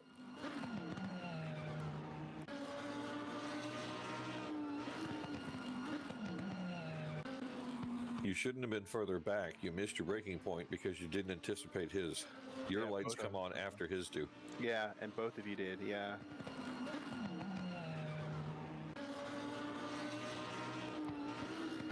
So the car in front of you is never going to make that corner because the braking point for this is way back, almost where you were. Or further. Yeah, or further, and then you braked too late as well, and so both cars are kind of quote unquote doomed because he's super, super deep, going faster than he thinks, and you're going deep, going faster than you think. Gotcha. Yeah, that makes sense. So now the car in front of you is trying to adjust to pull up because he's like, oh God, right? Like if you had been a little farther back and maybe even been on the inside of him, you could have at least waited to see if he was going to miss the corner or go into the gravel or be on the outside or something, because you would have control a little bit to move around if you had to, right? But where you are, so back it up a little bit further just for brake marker purpose. Like, I don't remember the exact time, but I had the same thing when I was chasing you, where I would pull out to the side coming into braking zone just so if something happened, it gives you that extra 1/10 of a second to do something about adjusting for that corner. Yep. Being right behind somebody means you trust them to be consistent and do the right thing. If you're not sure, it's always better to be off to one side because then you have an out to put your car somewhere, or at least just room to slow down. Like, if you're on the inside here, and let's just say he misses the corner and turns it anyway, there's just pavement in front of you to be able to just get on the brakes and come to a complete stop and be like, whoa, what was that? But if you're behind him, you've got a Lamborghini as your brake point, and there you go. One thing to remember too, Fagan is out on the windshield, so let's look at it from that position if you can do that. Oh, yuck. I know, it's odd. One more. Right there. Yeah, maybe there. And then the actual break point, Fagan, is the end of the access road on the right, and that's the easiest way to pick it up. It's here on the right hand side, just right here. You're actually looking at it. Now, another thing is, it's not actually the access road at the end. Once you get past it, it's almost like a count of 1/1000, right about where the car in front of you is. All honesty, I have never seen that access road before. So. Yeah, me either. It's one of those things where, as you come around the corner, if you're as wide as he was, it's quite easy to see it. If not, there's an orange barrier on the right hand side. It's the end of the wall, but that's technically too far back because the access road comes in at a 45-degree angle from the right hand side, and it's something that flashes by in your peripheral vision. Now, the other thing that it makes it difficult because that's a sign that's on the right hand side or a place to look on the right hand side. The problem is you should be looking down by the podium sign, okay, the big billboard in the distance. So there isn't much over there that gives you something to reference. Now, if you're in car, like in a cockpit position, like a normal person. Well, yeah. Yeah. The like thing I said, is, you. well, the thing is they're not the crane, but like the tower that's on the left hand side here. That is in the left side window when you're real close. Oh, excuse me, I got the hiccups. When you're real close to the braking point. And if you're able to use your peripheral vision out of your left eye, mostly, you'll see that tower go by. So it's a bit of a balance here, guys. This corner is very difficult on this track. And this is almost one of those corners where it's almost better to be a little bit slow going in, because the speed you carry through this corner doesn't matter a whole hell of a lot compared to when you can get on the gas to go downhill. Right. Now, remember, like he just said, this corner is downhill because if you look at the cars that are in the distance underneath the Fanatec sign, I believe that is Monroe and Shepherd. Yeah, there's one car that's a bit red. He's actually facing downhill. Yeah, and then the next car in front of him, this whole corner is downhill, off camber, and a blind apex. So I hate it. I hate it so much. I hate that car. It's a real late apex too, because if you look on the left hand side here where the curb is, if you can get rid of the standings, you see how dark the rubber is on this. This is not even the middle of the corner. This is almost the apex of the corner. So technically, if you're going to apex, it's not anywhere near at the top of the hill. It's more middle of the hill, and you want to turn in late to apex this, just between this blue car and the one we're in right now, about halfway. It makes a big difference because that way you're almost facing in the same direction that blue car is when you're apexing properly, and you can get on the gas real hard. But you have to be careful and be very patient over the brow of the hill. Makes sense. Okay. Thanks. Anybody else? Yeah. Where else are we looking? I think it was a turn 1 lap. I want to say 14 or 15. Alrighty, hold on. What car are we looking for? 71, I think I was. Yeah, that would be Angel. Yep, that's me. You know, at some point can't do this camera view anymore. At some point, I'll remember all your things. 14 or 15. Let's try 14. That was you're beyond turn 1. There you go. That's the guy. Yep, that's the guy that I was chasing. We were going back and forth for about 2 or 3 laps. Yeah, Michu. Yep, Mr. Michaud. Way too far out on the curb. Way too far. So actually, you want to straddle that, but not much. Yeah, that's off track. Oh yeah, damn! I didn't even freaking realize I was that far off. Holy crap! You were way out there. Also, like, I know Marcus breaks down there on a quali lap, but you want to like make the corner, and so like I brake around the 125, but I'm a little bit more to the right on track because I change the shape of the U of the corner just so that I'm sure to nail the apex every time. Yeah, I bet you're turning in right here too.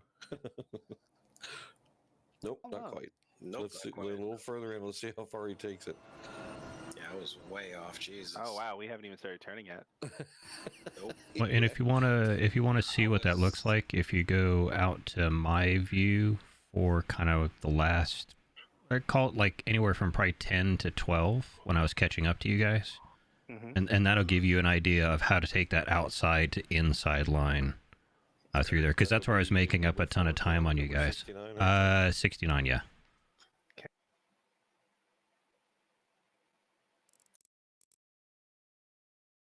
You said 10 to 12? Yeah, lap 10. Yeah, kind of anywhere in there.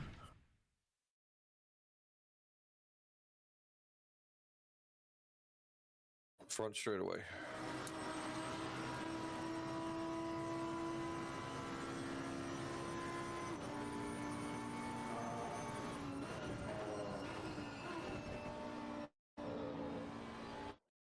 Ah, I see. Okay, got it.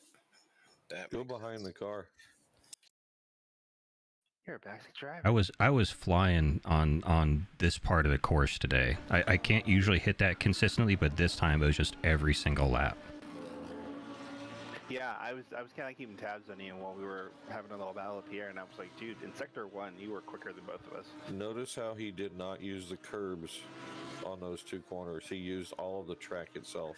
Yeah, I have a really bad habit of over apexing. Let's talk about curbing. So curbing is only useful when it shortens the corner, not when it doesn't. And so like a lot of folks will see a curb and they're like, I'll drive on it, like turn 3 or turn 6 or Guilty. yeah, and it's like guilty. Yep. why? Like the corner doesn't get any shorter while doing it. It picks the car up, which we want to keep it flat or at least kind of less unstable, and it makes you have to steer more to not do something, which is counterproductive.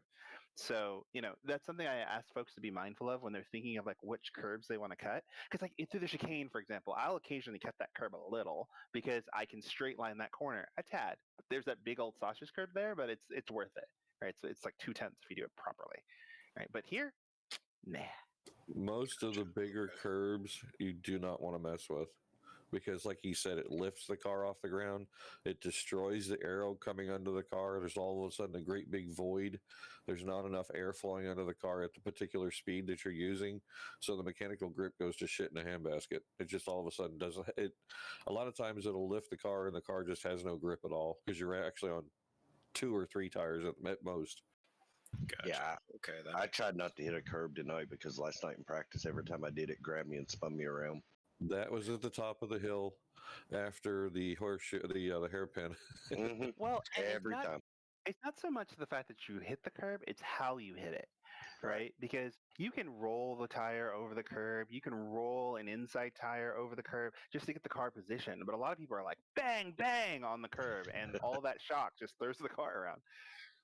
Or you murder curbs, right? I'm trying to think of a good corner where you can just completely murder a curb and it'll be okay. The little chicane before the one that Shepard keeps losing it in. Yeah, that little short shoot coming out of turn 10. That little short shoot coming out of turn 10, I can sometimes straddle that whole thing and just straight line the car over the curbing, and it'll be fine. Exactly. And it'll be totally fine because it's straight. And I think I have that sort of anywhere in sort of that same lap range as well, if you go look at it. This is it here. Yeah. And if you don't, I might, because I straight line that a lot. When there's a chance, can we check out my car at about 1945-ish? Sure. We can do whatever you want. That was another spot where you're having issues, Davin. Oh, yeah. Yeah. Shepard loses this corner here, I was struggling. Wide here. Notice how we went wide there in the beginning, Angel? That's where you don't want to turn in tight. And Shepard, you the same way. Yeah. When he goes through that corner at the top of the hill, he's wide. He does not attempt to stay tight because the corner is uphill and you have gravity working with you, so you get on the throttle fairly slow, and you have to maintain it up to a certain point because the car crests the hill. When it crests the hills, when the tires light up and it spins out on you. Gotcha. Okay. There's that entry again. Wiggle. Well, I was hitting, like, braking just past the 100-meter mark every single lap through that section. Well, I must be being pretty lazy then, because when I do that, I'm braking just before the 100-meter, but it depends. I may be holding it slightly longer than you do. So if you back up, I can explain what I was doing there. Okay, hold on. Hey guys, I'm gonna take off. Thanks for a great race night. Can't wait to Shepard, see you good next job, man. Thursday. Yeah. Thank you for last night. No. We have plenty Alright, of buddy, practice have a good time, night. guys. Plenty of practice time. Yeah. Yeah, Yep. this all race is just a big old practice for the next time you race. So. Oh yeah. Everybody. And I've never raced Barcelona until this week. So next week I've raced Brands Hatch a lot. So I'm gonna do some practice next week and hopefully do a little better. But anyway, y'all have a great night. Thank you, and take care. Yeah, you too. Good job, man. All right, Jimbo walks through it. And Larry, I got into the 52s. I knew you did. Yeah, I did. All right. So if you slow down to like half, I'll sort of give a lie of what I was doing through here. So coming up here, you see where the grass stops and the pavement starts? You can take about half a car across there, and you brake right at the line and point at the apex. Now, if you're in traffic, you can't quite do it, but if you brake from there and aim at the apex, and you just stay on the brake through that apex, and then pick up the gas hooking out to the right, and then sort of trail throttle through here to maintain the speed without scrubbing too much. Watch Yeah. the green bar while he's coming through this corner. You may want to back it up a little bit, because from this point on, I'm flat. Yeah, but also watch his throttle, right? I'm gonna back that up again. This is what we call maintaining the throttle when we're coming around turn 3 here. You can find a ton This of right-hander. Yeah, if you nail it through there, there's a half to 3/4 of a second that you can pick up through that section. Oh yeah, easily.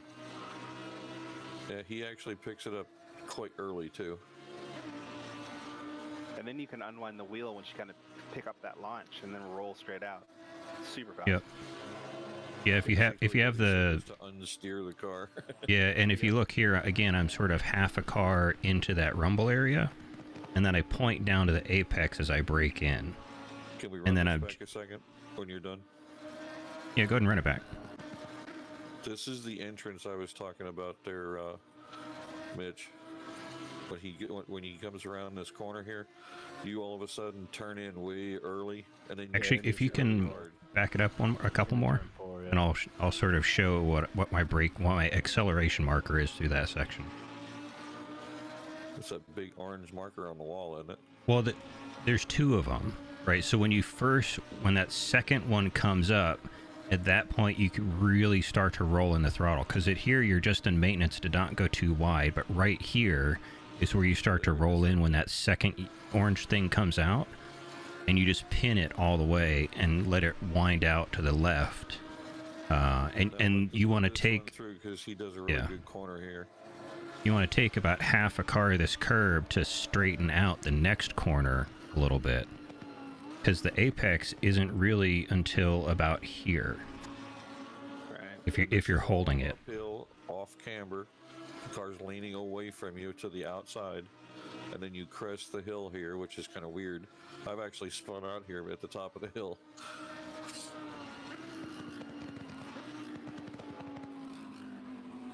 And again, here I'm sort of very slow entry, because I know I need to hit the exit of the apex, or the exit of that little late apex. And the other thing too is he didn't apex tight to the curb. The middle of the track is the best place at that point too.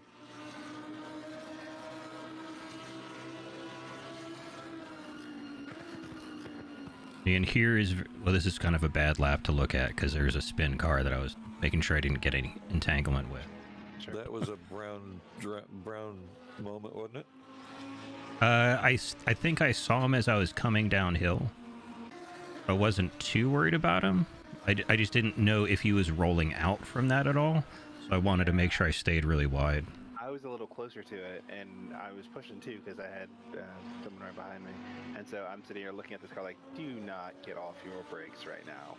Don't you do it. So Seth, have you got anything going on down there with you?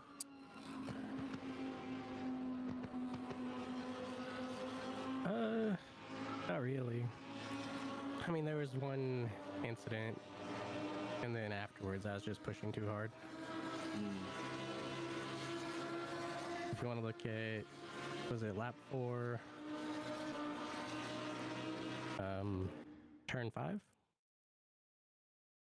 About right there. That would have been good. That's turn 5 right there. No, we're trying. That's Gray. Yeah, unfortunately, he broke just a little bit late and tapped the car, and then he held it trying to get back out of it. Well, yeah, and that inside curb is very, very dangerous in the Super Trofeo because it really upsets the back end of the car very, very, very, very quickly. Well, and unfortunately, also too, by staying so unbelievably tight, you don't have a lot of exit speed anyway. So, like, you're gonna have him no matter what happens because he's just positioned where he's positioned. It almost would be better to kind of be going more quickly, but on kind of the same line as him, so that you could roll with him rather than trying to slip up the inside of him. Well, he won't see you there. He has no idea that you're there. Even if he does, there's nothing he should or needs to do about it.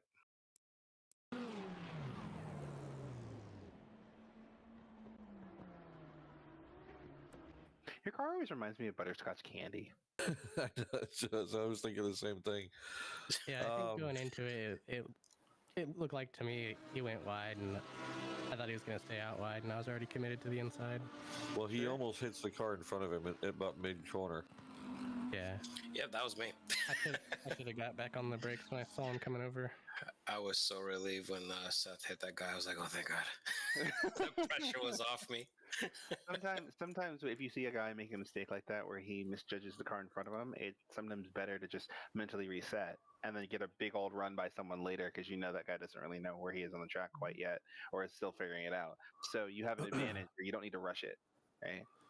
Especially like if they make weird movements that you see in front of you, you kind of have to pretend like they may never know where you are.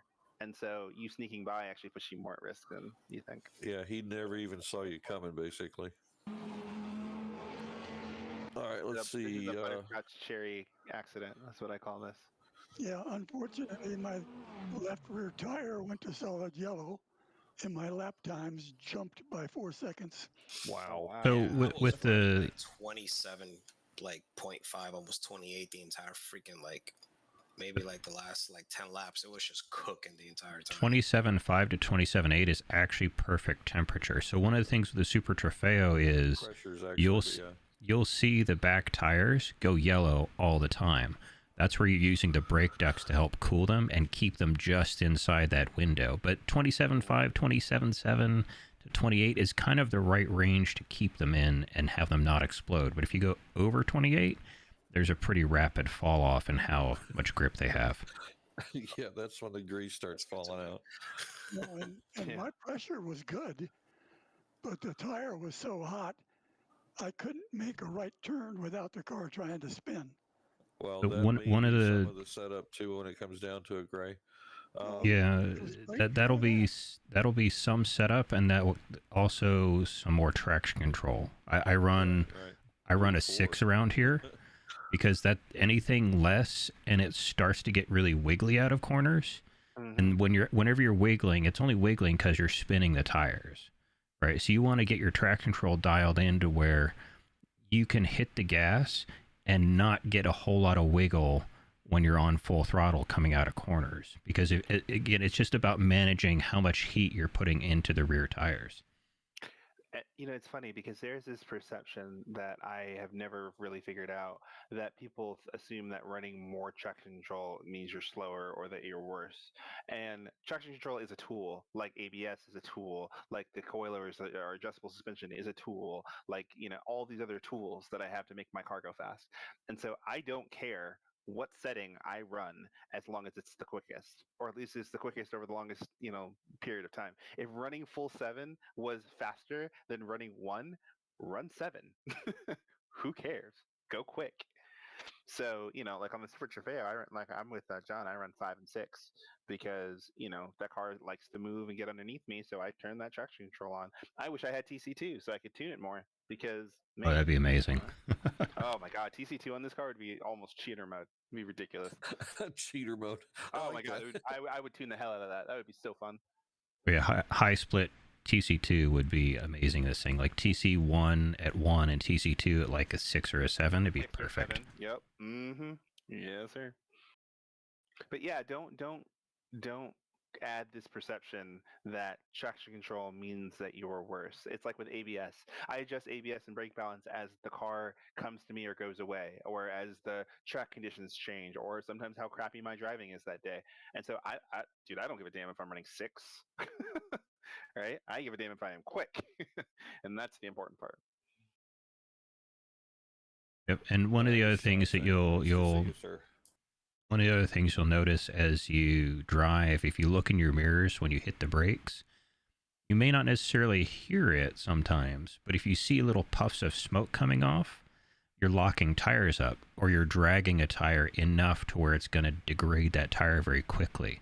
And if you see that kind of stuff, just give yourself one more tick of ABS, because usually you're right on the edge of what that tire is able to do. So you just give it that little bit extra ABS, and what you'll end up doing is you impact your maximum theoretical pace, but you're also making sure your tire can last the duration of that stint. We're going to check out the final chicane on lap 10. Sure. Which lap? Sorry, Seth. 10. So this happened a couple times, and it highlights the importance of you need to sacrifice your speed in the first part of the chicane, because if you don't, you're over way too far to the right, and then you're not making the second part of the chicane. So I was able to pass a couple people this. Oh, I was going to say there's one more comment on ABS. I want to talk to you, John, while you were talking to that too. Also, if you pay attention to the audio of the car as you're braking, you'll hear the tire going across the surface, and you'll hear it go, and you can actually hear the tires lock. And so you can adjust your ABS setting and brake bias to kind of get that balance right, so that you can find a better balance in the car. So it's never really a fixed value, but maybe 2% up or down depending on kind of where you start.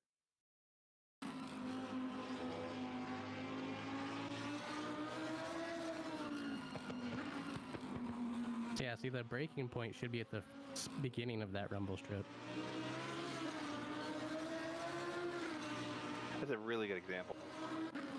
Yeah, that was almost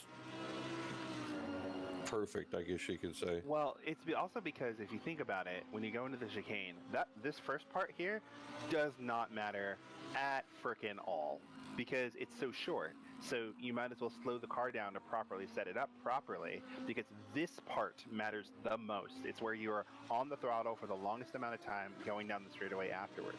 So rushing that first part of the corner does you no good. It never does.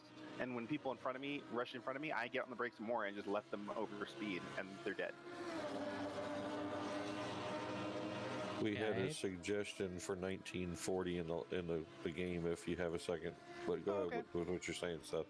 It's much more difficult to try to make a pass on the outside there. So when you leave that inside open, now you're the one getting pushed out. Mm-hmm. Yep. And even to a point where if I'm not exactly sure where my car is going to be, I will slow down and park my car on the apex so I can get a slow roll on that inside line to make the other cars around me drive around me until I can get my life figured out. Like, because it's not blocking because I've just chosen the inside line, but I'd rather choose that than try to rush an outside line, and all I'm doing is leaving a door wide open. It's just inviting people to come to put their nose in there. I appreciated it. Oh, I don't even want to talk to you. You got a gift. I was looking at you the whole time because I'm like, I know the guy in front of me is trying to be nice, but man. That was 1940, correct? Yeah, I just haven't gotten to the car. No, I was. 1940. Yeah, I think it was Jeremy. Yeah, that sounded right.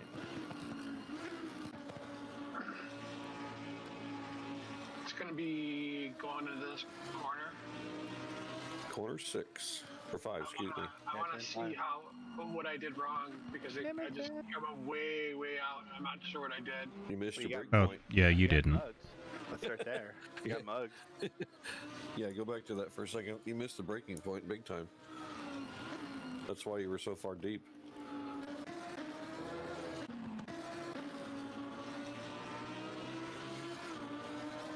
And the breaking point should be now. Oh, ooh. Yeah. You're like 3 cars too far we forward. were in another time zone late. Like, ooh.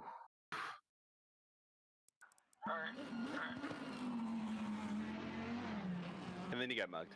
So. Yeah, somebody had an excess of ambition. Yeah. They probably saw. They probably saw you break, and they're like, "I could do it though." No. No, I looked like I was heading to the sand. But even then, like, if I was the car behind you, you want to wait for you to actually get to the sand in case you don't. Well, my problem was that I should have kept braking more as I was turning in, but I didn't. I just let off and then turned. I was like, that was a poor decision. Yeah. Yeah, sure. And if at one point we want to look at the battle that you and I were having, Davin, in like the first half of the race. Oh, that was so fun. One of the things is I know, based on the different spots in the course, I was faster than your car. Yep. But I couldn't get to a position where it mattered.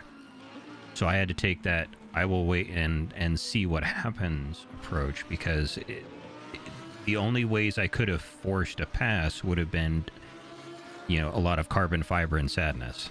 Right. Yeah. Well, it was funny because I was timing you on the exits of corners, and I'm like, he is waiting me out. And if I, the whole time I'm actually thinking he is waiting for us to get to lap traffic or something else, because we're about the same speed.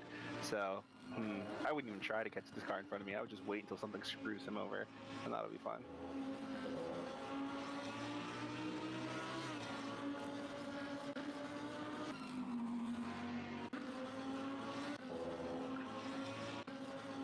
Yeah, here we go. I'm gonna speed it up just a little bit. Like that corner, I had it more consistently. This, you had a little bit of advantage over me. You should have a little bit better drag down the straight. But like the first corner complex. Oh, you just. Yeah, I was 2 or 3 tenths through there. Oh yeah, you'd pick me up just like, and I didn't even try to outrun you because I knew you were coming, and I was like on the third sector. I knew I was quicker than you, so I was just waiting it out. Yep.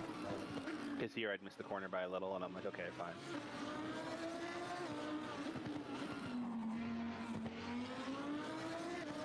Here I'd give up a little bit just to make sure I never overdrove it.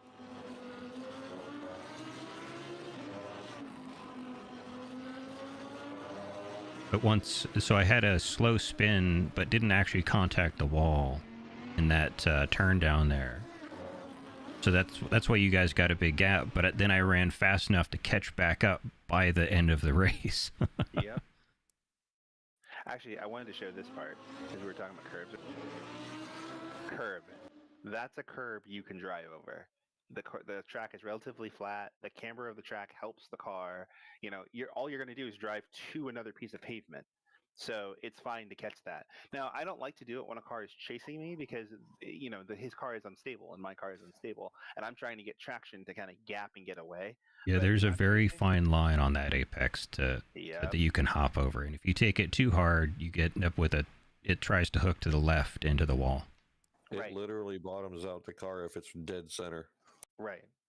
And so since I'm trying to keep this amount of gap to the car behind me, I'm being risk averse in certain places to make sure that I can continue to keep momentum. So there are places where I can see him closing up in my mirror, and I don't care because it's not like he's going to get by me. He's just going to get close to me. That's okay. Yeah, you can see the car wiggle really, really hard there. Yeah, that was too much curve.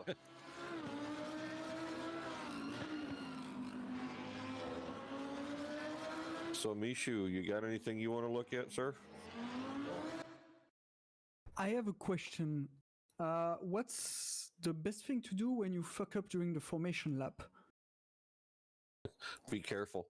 Yeah, define how. How did you fuck it up?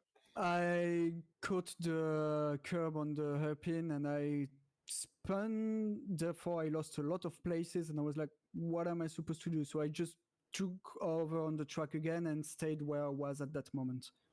That's probably best at that point, especially since you lost so many places. Yeah. Well, best thing is probably to catch the tail end of the group and just kind of start from there because you spun on the formation lap. So. And another thing is when you are doing a move that you realize is too aggressive and will cause an accident, and you're I don't remember where. I think it was lap 4, right before the chicanes. I fucked up. I'll go look. What number are you? I'll look while we. 43. Okay. There you are. I like the color of your car. Thanks. Yeah.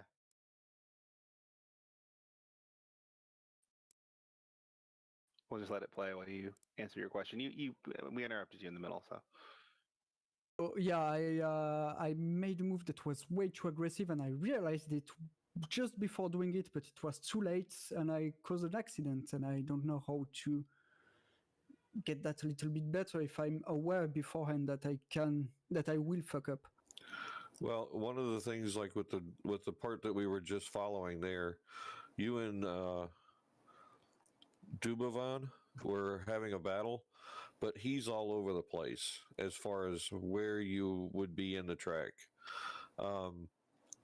You have to anticipate. That is one of your best friends, and especially when you're behind somebody. Since we are in the rookie series, okay, it would be best for you to kind of watch the guy in front of you and learn how he's driving so that you can kind of anticipate where you might be able to make a move. Now, like you said, if you have a situation where you're like, oh shit, not going to happen, try to go where the car won't be. And that's kind of difficult to say, meaning if for some reason, like you're trying to make a pass on the inside and you realize it's not going to work real well, you don't want to try and ruin somebody else's race, obviously, and that you already have that mindset, so it's not something that you have to fix. It's just you need to aim for a place where the car will not be. Like if you're going through a right-hand corner and you miss the braking point, try going left, because when you go right, the other car is already going to go right into the corner. So if you missed your braking point, go left and go out into the gravel, go to the outside, avoid the car so that you don't have an issue of running into somebody, or you're less likely to run into somebody. Well, and maybe if I were to paraphrase some of that is, don't always try to make the corner when you know you can't. Because normally the cause of the biggest mistakes are the people who like overdrive an entry and still try to make it to the apex, and there's another car that's also trying to make it to the apex, and you run into each other. And so in a lot of cases, I mean, there are going to be some where you're just going to T-bone somebody. Like, it's just going to happen, all right? Say you're sorry and we move on, right? But in a lot of cases, like if you feel like, oh crap, I've overshot the corner and I might hit this guy, try to find a place to give your car room, right? That should be the first priority, is let's find a place where I can give the car room or minimize the impact of the guy in front of me because I know I'm going to hit him. Yeah, and one of the tools outside of within these races themselves that I use a lot is I'll go race versus AI and turn their aggression up and just set their pace to be about where you're going to drive, and that's going to get you used to having to anticipate what the cars are going to do ahead of time in a situation where you don't have to worry about hurting their feelings, right? Because who cares? It's just AI. Yep. Excellent idea. Yeah, I typically run like 92 to 95 and then 100% aggression, and then I'll start races from the back, right? Because I know I can catch the first few cars and pass them, but I'm always going to be around cars. There's always going to be something, and so you're just constantly getting that practice of seeing cars in front of you, and it's less surprising over time. I see. But also, like, especially in rookie class, like, don't worry about it if you make the mistake. Like, one of the things I think that's really important for us to realize is, like, we're all assuming positive intent with just bad strategy in the rookie class, right? So if you miss your braking point and you run into somebody, it's not like you're trying to hit them, right? We're figuring this all out. So there are going to be mistakes. There are going to be little bobbles. There are going to be, But it was really not just a small mistake I did. It was completely a big misjudgment, like huge. I think you can go to it. It was lap 4 or something like that. It's. Let's see if we can find it. Yeah, see if I can find it. But I totally get it. I mean, in my mind, in the world of sim racing where the cars aren't real, a small mistake could even be you completely T-boning into their car, right? But we're still trying to figure it out. Right? I don't. Oh, it was lap 3, seeing my position.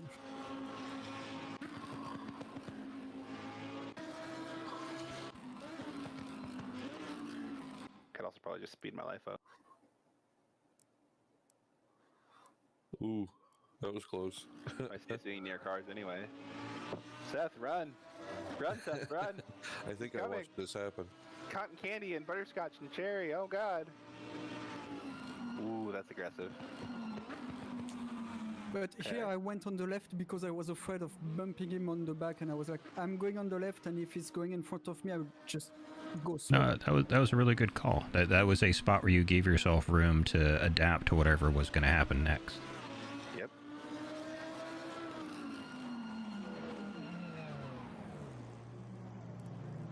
Okay, so let's play that back a little bit.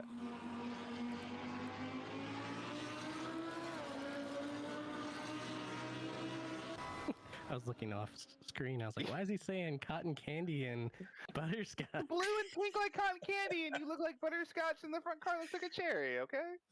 It's a lollipop guild battle. Lollipop? So are you hungry, Devin? I just like sweets. I'm just a fatty. If you had gotten the car stopped, I would have called that a hero move, right? Because you're pretty close alongside him, and he's pretty wide off the apex. Like, it's a low percentage play, right? Because Seth is still going to try to make the corner. There's a car right in front of you, so even if you do make it, there's probably not a chance you'll be able to accelerate and really show your nose. But it was ambitious. Well, and really, if you'd have been maybe 4 or 5 kilometers an hour slower entering that, you would have made the corner, and then you probably wouldn't have had that collision. Yeah, that understeer right at the end because of just a little bit of an overspeed is really what did it. Worst case, Seth would have been in front of your nose and you could have just gotten on the brake and been like, shit, right? So. Yeah, because Seth tried to give him room. Yeah, no, but I realized I fucked up right before the breaking point. Well, at that point, it's one of those things where you've realized the mistake. You're too close. You're way too in. You're too far inside. Also, right. And the other thing is you're not even with the car that you're trying to pass. That's the biggest difference. Like before, when we were talking about the pass that was made on turn 1, where he went deep and ended up into the way out into the grass. You're not close enough at this point to really be considered this is your corner.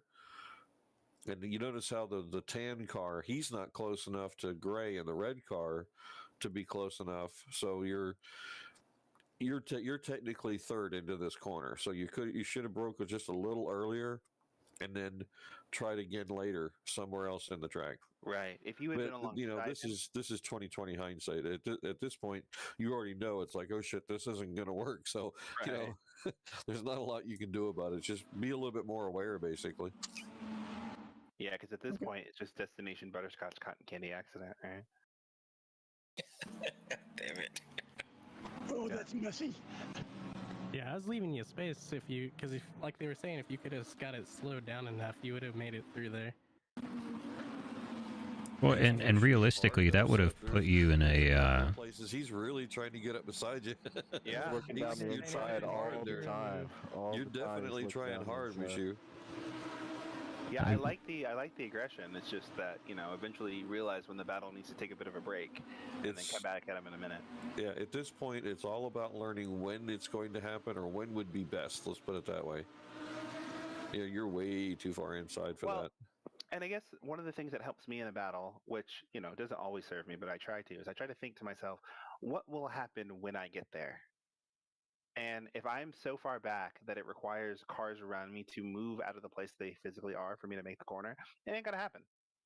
So, sometimes if you have a lap to look ahead a bit and anticipate, like, when I get there, will that car still be there? Might be better to wait. Right? I mean, it happened for me. I know, but you got a shots gift. fired, shots you fired. got a gift. I got mugged and then I got held out to dry. All right, Mr. Mundo, Paul, we haven't heard from you, sir. What's up? I'm just trying to figure it out. First race in, just trying to race cleanly from my position on the grid. Just trying not to get my nose too dirty. Just trying to get through a race without an incident with another driver. I think I hope I didn't do anything. I try to get out of the way with back markers and everything. Just try to get in the protocol of a race. So pretty new to this. So basically, the mindset is good. How about the hands and the feet? What are you doing there? And I have a tip for him after he's done.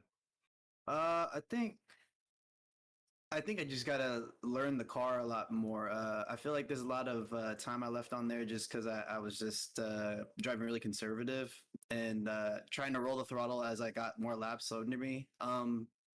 But still just trying to get a handle of the car, really. Have you done any kind of adjustment or anything to the suspension?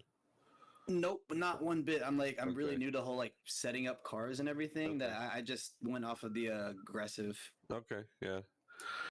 What were you gonna say, Devin? His car looks like a mint ice cream.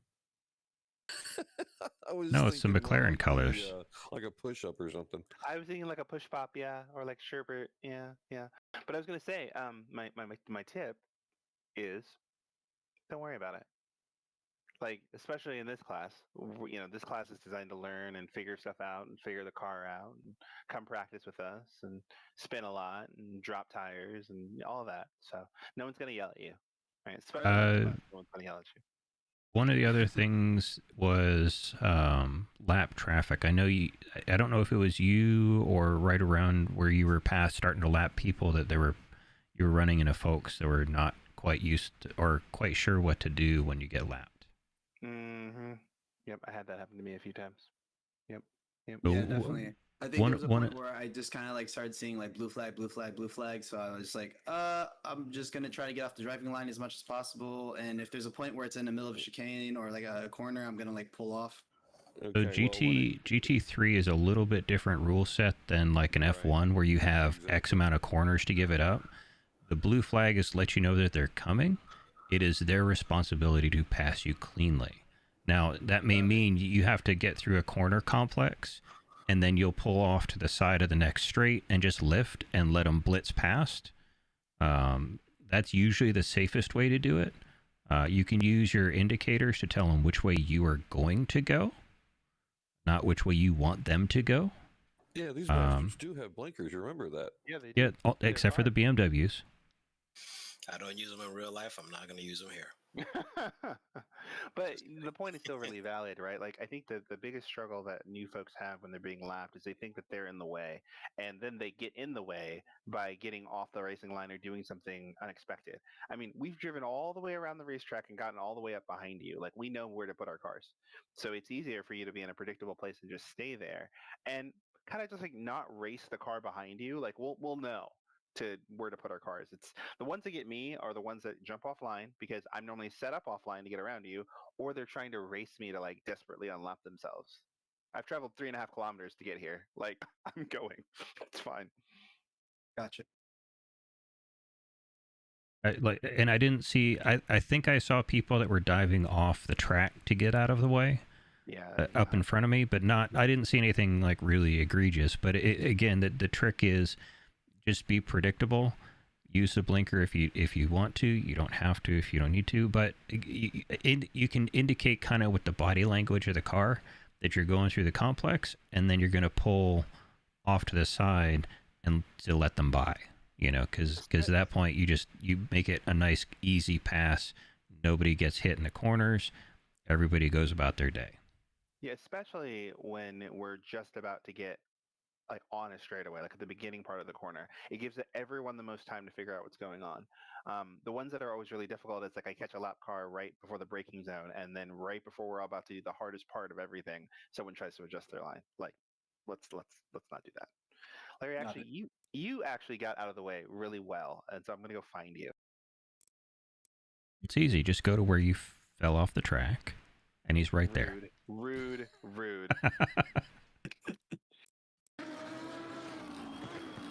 So here I am lapping Larry. It's great. I'm enjoying it. Having the time of my life. And so here's a nice big old area where he can slow his car down. And you can see like Larry kind of slows down as I'm coming. So I can see the closing speeds are coming pretty quick. And so I have enough time to be like, excuse me, clear him fully, get back online, and then get on the brakes. So that, everyone knows what's happening at every point of that. I don't cut him off. I don't chop him. I don't wait till the last minute. I just done. Right? But he also telegraphed really early to let me know, hey, you're lapping me. Just let's make this easy. That's the reason why I did it, so we can show it. Yep, I appreciated it. Cool. And another thing, if you are the lapping car, and the other car doesn't necessarily see you, it is okay to flash the lights. When you're flashing the lights, it's a, hey, I'm here. It's not a, sweet Jesus, get out of my way, you slow person. Yeah, that's really valid. Like, Marcus will normally jump in and talk about how different leagues have different rules about flashing lights, and sometimes people will use flashing lights as like a distraction tool, which is a little petty. I mean, I did it during the opening lap. Right, yeah. I will flash my lights normally within 3 or 4 corners of like, okay, we've been here for a long, long time, and I've been really patient, and we don't seem to notice that there's a lap car behind us, and so I'll flash my lights. I won't do it if like the cars in front of me are in a battle, because they have the right to battle amongst themselves. And honestly, like, let's go back to my I traveled all the way around the racetrack to get here thing, right? I am going to assume that if you're in 25th place and I'm in 2nd place, that you probably don't have as much track awareness, so overwhelming you with more stimuli is probably going to hurt everyone. So I'll wait till it's like a place where we're like on a straightaway or something where there's very little car movement to give you time to be like, oh damn, I should do something, right? When it happens is up to you, but please do something. Yeah, for sure. I think just like getting more track time, and I'm like really new to like sim racing in general, so I guess just getting used to the motions and just being out there with other drivers. Yeah, well, I mean, welcome. I'm glad you came, and I'm glad you're here, right? Like, this is a perfect class to kind of ask a lot of those questions of like, what do I do, or what should I expect? Because, I mean, man, I watched the big field race yesterday that happened, and a lot of those GT3s don't know how to properly pass cars. They just barge their way ask through. Seth about that. He got hammered by somebody from behind. Oh my god. Also, just pro tip for later, you can use lap traffic to your advantage, shut up John, and really catch up to the guys in front of you, right? By timing when you pass them, slowing down when you pass them, slowing the car behind you until you can pass the car in front of you safely. Lap traffic can be a blessing, right? This is what it looks like to mess up. Yep, yes it does. And the whole time I'm like, shit. I was behind you right there, and I was like, oh boy, you just messed up. I was like, could I outbrake myself by a little bit? And I looked, and I was like, nah, I mean, you're not going to make it by me, but please don't go there. But also when you're being lapped, lap traffic is a blessing. I mean, if you think about it, you have this faster car that is going to catch the guy that you've been trying to catch before you will. So you're both going to slow down. The faster car is going to slow down your opponent, and you will be going quicker. So you can use that opportunity to catch up to the guy you've been trying to pass and pass him. So when lap traffic gets there, let it do its job and catch the guy in front of you. Don't, try not to hold it up as much, because it's only going to benefit you once the car laps you. You just pick up a toe or something like that as he goes on by. Oh yeah, you can get a tow. They can open a door. Like I've Are had you aligned? classes where I was a slower car, and I just let the faster cars open doors and make it by, just so that just so I could, right? Make it by later. This is like polite awkwardness, right? Because I know what you're trying to do. You're trying to wait for me to, go by, but you're also sitting in my way, so I can't go by. And there's a car coming on the right. And there's a car coming, so you can't really jump back into the racing line to let me go around you. I totally get it, right? The whole time I'm looking at my split time, going, God damn it! And every time I watch. I knew that Pope was behind me, and I'm like, I gotta get him through here. I was pushing so hard in the hope that Pope would catch you so that I could catch him. I was like, come on. I don't remember where the pass happened to get past. Oh, I think it happened here because you went a little wide on the corner. Yep. Yeah, I went wide on purpose. I was trying to get you guys to get back together again. I think I mugged you right after, because I just wasn't having it after that. I was just like, excuse me, I gotta go. Excuse me. But to that point we talked about earlier, the move I just made on Larry is the difference between trying to get by him and beside him. Exactly. Yeah, I did let it happen, but it visually is what he's talking about. Yep. See, he's as far back as you were before when we had the issue, as far as bumping into people. But watch what happens when he positions himself inside, and I cannot turn in at the same where I would normally, quote unquote, turn in, because that's the breaking point, is at the end of the curve. All he's doing is just taking up the empty space that I've left open, Yep. And in turn, he takes up that space. I have to wait to let him by. And then he just kind of scoots in and takes off.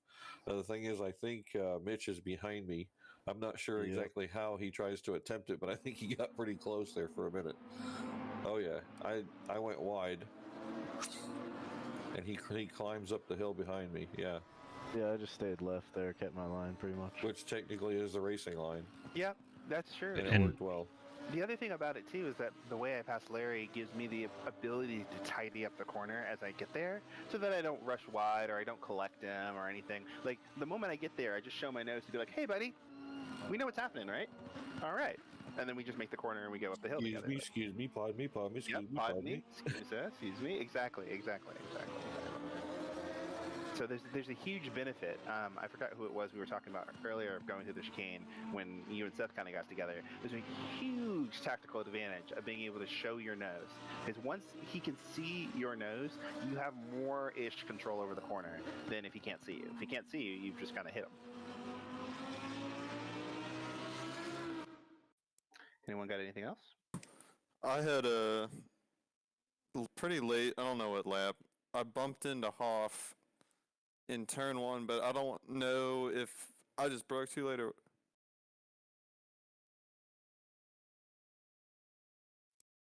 What? Oh, I was looking for you. Which car were you? Oh, 64. Okay, person. You know, I heard audio. No, we were just waiting for you to finish, and I was like, "What?" You know I don't know, Carson. What? No. You know what it is? I have I don't know if you guys watch this. Arca Breaks Weekly. It's the most disastrous iRacing league ever, and I have that playing in the background. So as I'm asking to watch an incident where I bump, a guy on the video goes, "Come on, control your car, man."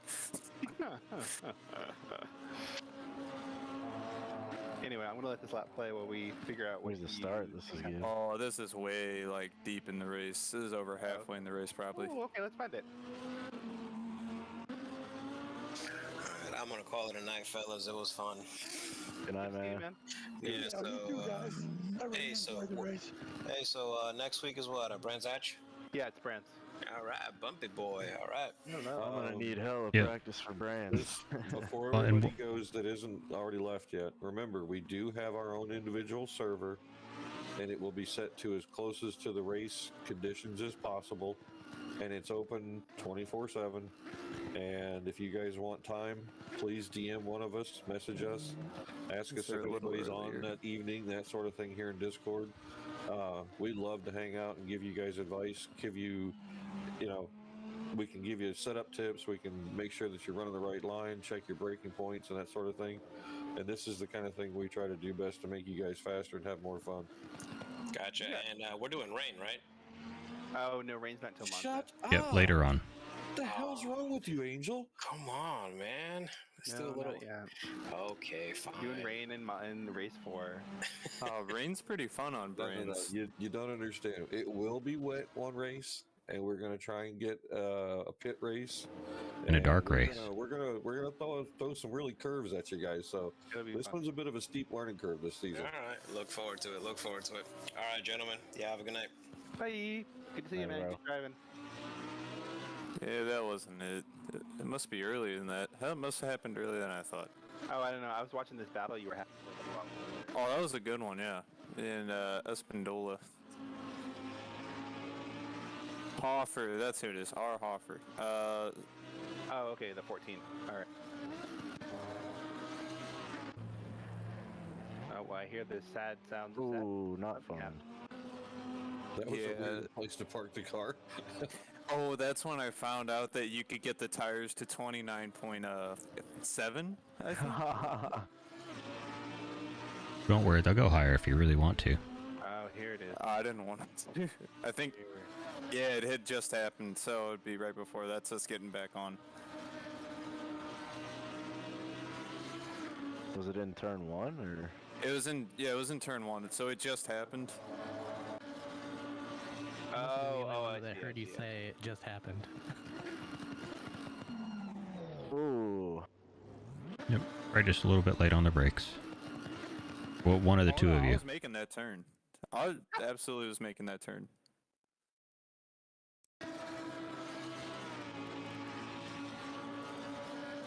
I've been braking at that marker all day, on moves on the inside there, and been making the turn there. Yeah, if I had to do that again, armchair quarterbacking here, but if I had to do that again, I probably would have followed him through that first part of the chicane and watch how he probably would have compromised the second part and put myself to overtake him on the big right-hander going into the tight right-hander. Excellent, excellent, Trimble. That was the perfect example of talking about this corner is kind of not where you want to pass, because where are you going to be at the next corner? When you get there, yeah. Oh yeah, no, that's what I was saying. I think it's just like that was too deep. Well, it was more you were too late. So if the run had come on a little earlier down the straightaway, you would have had enough time to kind of get really alongside and kind of show your nose. But I mean, he's already turned in. Like he's turned into the corner. He's not going to not. Yeah, he's full commitment on that corner right there at that point. Yeah, it was just one of those, like, I think it had been a couple laps, and I was just kind of. It was one of those I kept getting chopped because I was like a lot faster, and every time I started getting a nose in, I just get chopped, and I'm like, I'm trying not to spin out, and I think I just got anxious. Sure. I mean, because you're also way inside too. I mean, from way back. I mean, moves over a little bit, I think. He's got a turn coming up. No, that's turn-in. That's his turn-in point. No. I mean, he was. No, what I'm saying is, if it goes back, I think he was more in the middle of the road and then moves like way over to set up for the turn, which is why I was over where I was. Yeah, but the thing is we were talking about this earlier where Trimble was talking about using the outside edge of the curb. He literally is where he should be if he's going to use the curb, because the curb is going down the middle of the car. Oh, no, I'm not arguing that point. I'm saying my car's that far in because that's where I just set up. Now, I will say he probably broke a little bit earlier than I would have there. Because on this line, you can get away with starting braking at the 100, at which point you would not have had the momentum to even try for that spot on the track. But again, I think if you had gone to that wide line, caught him there, and then pressure him through that next section, if you are faster than he is, you should be able to, through this complex, set up either in front of him coming out of that right-hander or coming into the tight right-hander just past the pedestrian bridge. You should have enough momentum through there to set yourself up on that inside line and force the issue in a more controlled way. Yeah, I mean, the big thing for me is, especially when you're catching a quicker car in front of you and you know he's screwed up a lot of his momentum under braking, you have several corners where you're going to have an advantage of just carrying speed. And so, whether you passed him here or passed him in 20 seconds, I mean, you would have been in the same position. You're not going to catch the orange car, so we might as well tidy this one up and, get it done. Can you roll back to when Hoffer starts braking and pause it so we can see the distance between the cars? And Carson, I wasn't saying that you were doing this wrong. I misunderstood what you meant about where you were positioning and who was positioning where. I thought you were talking about he had moved into you, which technically isn't true because he's actually turning in, but you're talking about your car being further back. Yeah, no, I know that this was my fault. I just wanted to look at it again, really. Go behind the car. Yes, that's about like 125 right there for the full break.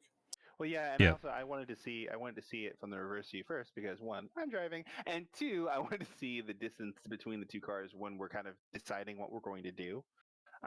This is still pretty far away to like make a judgment call, right? If we were closer when it happened, sure, right? But with you've got about what, 2 car lengths between them, maybe a car length. That's still a lot of room. So correct me if I'm wrong, but what you guys are saying here for Carson is that, like, I mean, hindsight's 20/20. Obviously, he was frustrated trying to get around this guy, but what he should have done here is he was too far back, right? So stay on line, get right up close to him through turns 1, 2, 3, and then pass him on the inside turn 4. Correct. Yep, use that momentum. Because the part that was getting frustrating was actually coming out of the last corner, like through that last chicane, every time I would get slowed way up, which you're supposed to go slow, right? But like it was really slow. Yeah, let's see.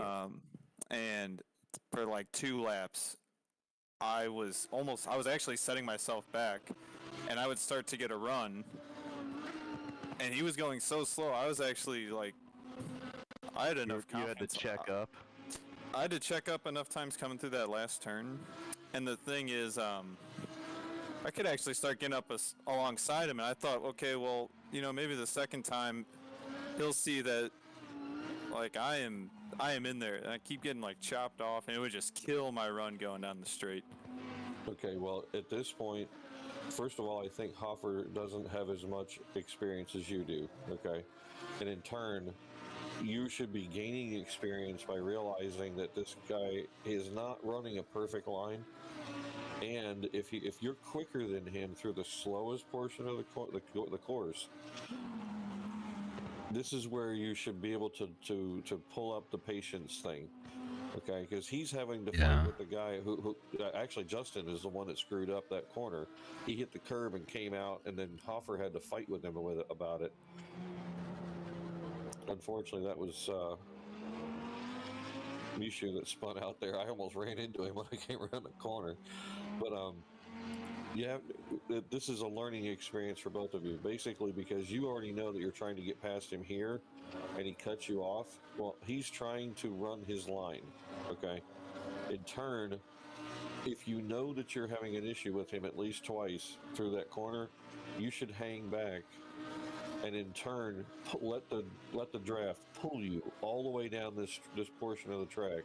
You should be up his tailpipe right here, and then you get the run as far as the braking zone if you're going to try for turn 1.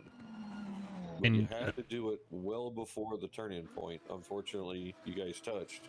Or follow him all the way through turn 1 through turn 2, and then just power past him in turn 3.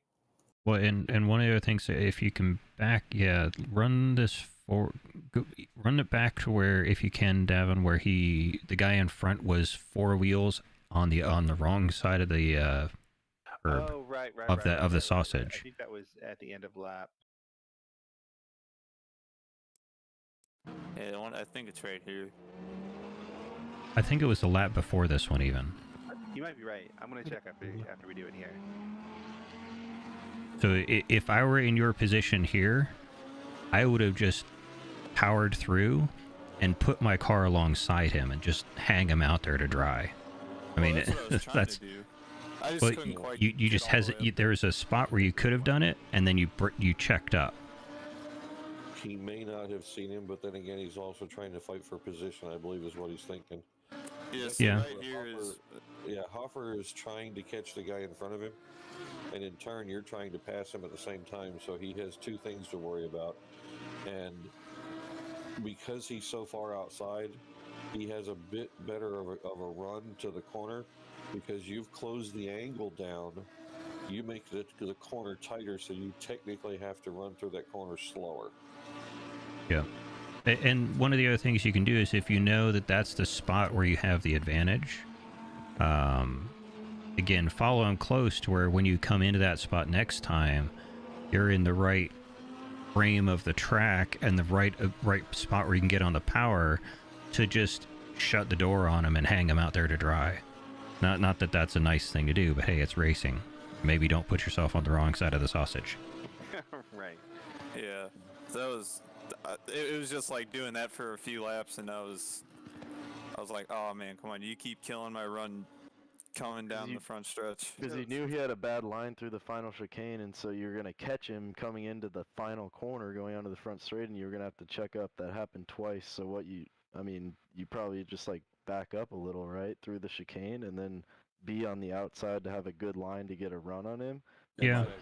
Exactly. Get right up to his out of bumper through the final corner, and then you'll easily pass him into turn 1. If you get if you're far enough back to when you fully gas it out of the final corner, you get right behind him, and then you just boom, sail past him on the Your front straight, thinking right? is correct, Carson, to try and get past him on the inside, but unfortunately, you're doing it 2 corners late.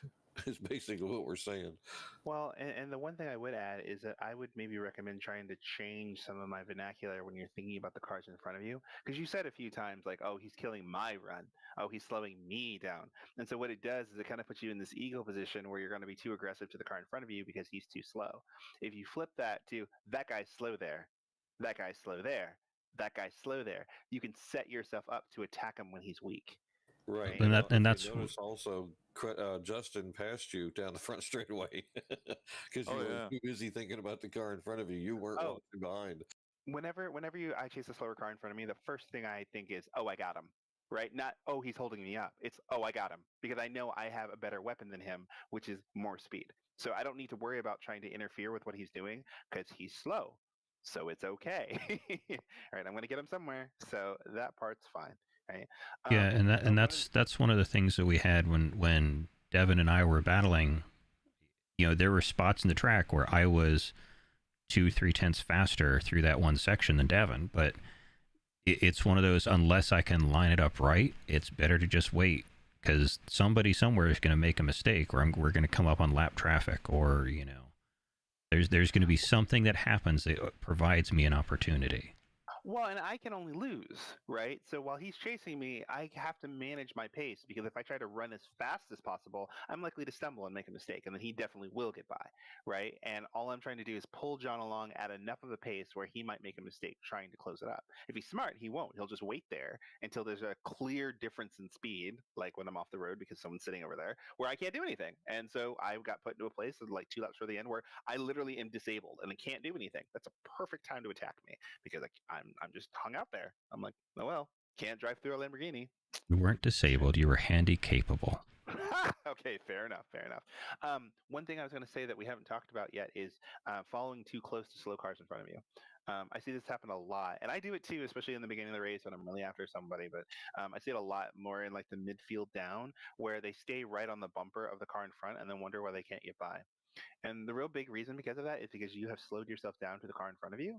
And so therefore you no longer have that momentum that you once had to get to the car in front of you. So sometimes you have to even slow down even more, maybe like a car length or two, just to get that run back up again so that you can roll by them. Otherwise you spend 3 laps, 4 laps, 5 laps doing the same thing as the car in front, and you'll never make it by unless they spin or something big happens to them. So with the car you were chasing, that silver car, when I watched a few of those laps, the first thing I was thinking is, man, if you would just back up a little bit before you enter the chicane, you would have had so much more time on the throttle that you would have caught him and just sailed right by. But by being right with him, you have to slow down when he slows down because otherwise you'll hit him. So. All right, cool. Sense? Oh yeah, no, it was something I was thinking about. It was just on the second one, that door was so wide open, and I was like, oh, because it was going so slow. I get why you did it too, but it's a trap, right? You're about to get like lulled into this like slow speed robbery, right? He's braking early and he's going slow, but he's still going to try to turn. Like no racer's ever going to be mindful enough to be like, oh no, I've braked too early. I best let the person behind me go by. That's never going to happen. They're going to go, oh crap, I fucked up. Best make the apex, right? And then they're going to turn into you. Yeah. I get it. Like that's why we do these, right? Like it's not like you fucked up terribly. It's more of like a learning moment of what would I do better next time, right? And it's more just make sure to keep that momentum in your hand so that you can just roll right by. It's it'll be good for the experience bank. Yeah, exactly. Just a file in the folder. In the file in the folder.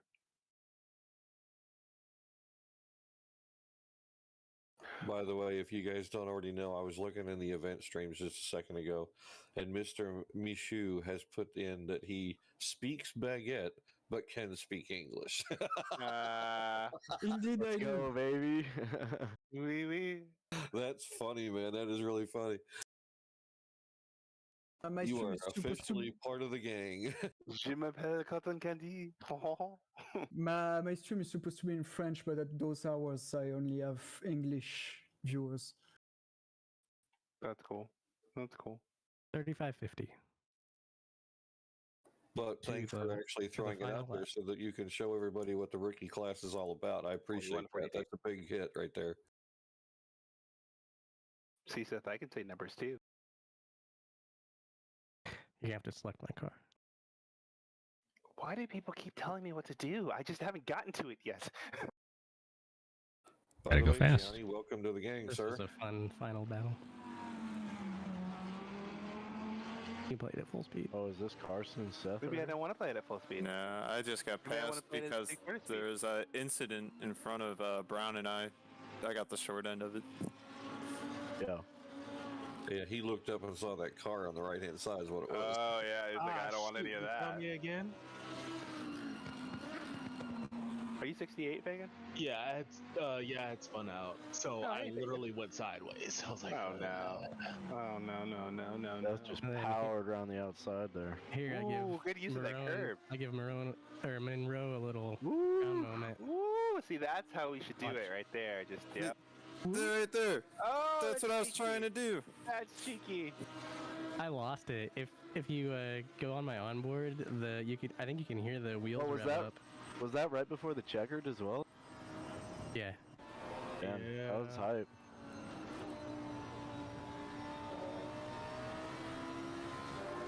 Yeah, because this is the lap. This is the lap after all those guys spun in front of us in the chicane. Yeah, that was unfortunate. How did that look for you? I just turned the corner and it just was like, I thought I was driving into a roadblock. Yeah, once I came through, they were pretty much clear. I mean, there was a path. Ooh, nice move on the outside there. That's good. Yeah, I left that one alone. I wasn't even trying to fight that. I was like, yeah. Damn, did you guys see the switch from directions? Holy smokes. He was really moving them hands. Oh! Dory. On the exit. Nice. Formula D Lamborghini, like right there. Just, jeez. You should watch that from Monroe's point of view. That was awesome, Seth. Good work, dude. Thanks. He probably had to check his pants after this one. Yeah, alright. He left your room, though. That's the other thing. That was the good part of it. Oh, shit. Hello. You like slapped him in the face. Hello, car. I was pushing so hard trying to make up the positions right because it was the last lap. Scotch attack. Slap. Just like, man. For those of you that haven't already done it, and there's a few that are here, could you please send me a DM for the steering wheel and pedals and the rig that you have, that type of thing? It helps us to tailor how we tell you to do things with braking and steering and that sort of thing. Oh, I do have a question. How is the Wednesday and Thursdays being set up right now? We're actually going to close the Wednesday and move folks because we only had like 3 people or 6 people apply for Wednesday. So it's now back to Thursday. I know, I'm sad too. Larry, I already sent you a video of my equipment. Hang on. I said I already sent you a video of my equipment. Oh yeah, no, I know that. I just I meant for the ones that haven't already done it. What was your best lap time, John?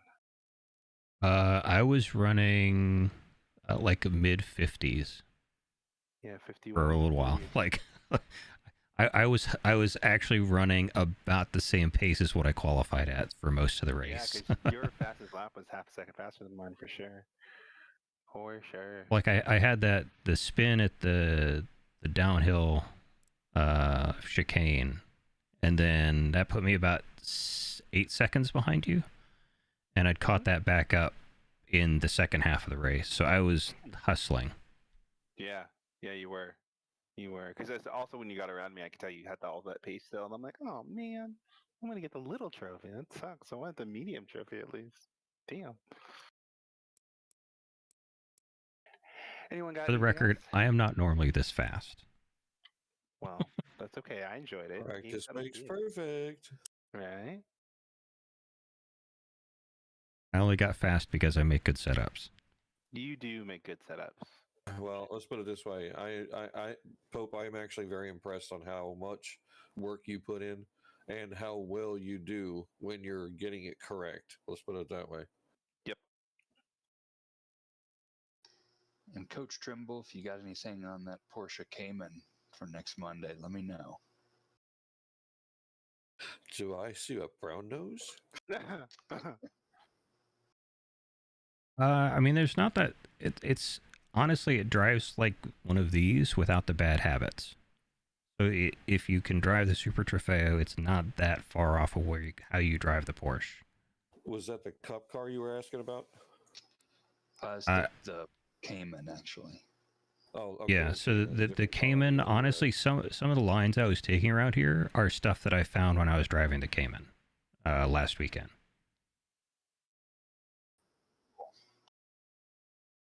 Are you guys doing a practice Brands Hatch race this weekend?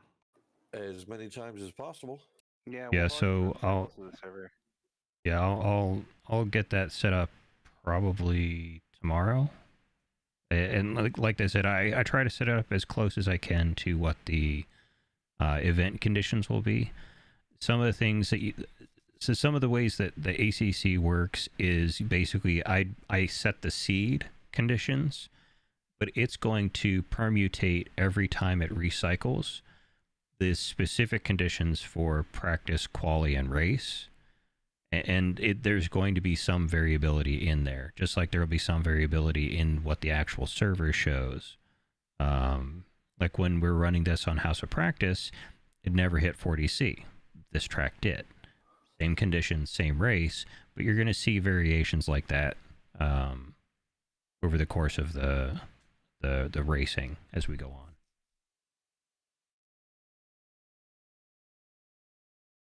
So that's just like every time the server rolls over and resets when the time runs out, sort of?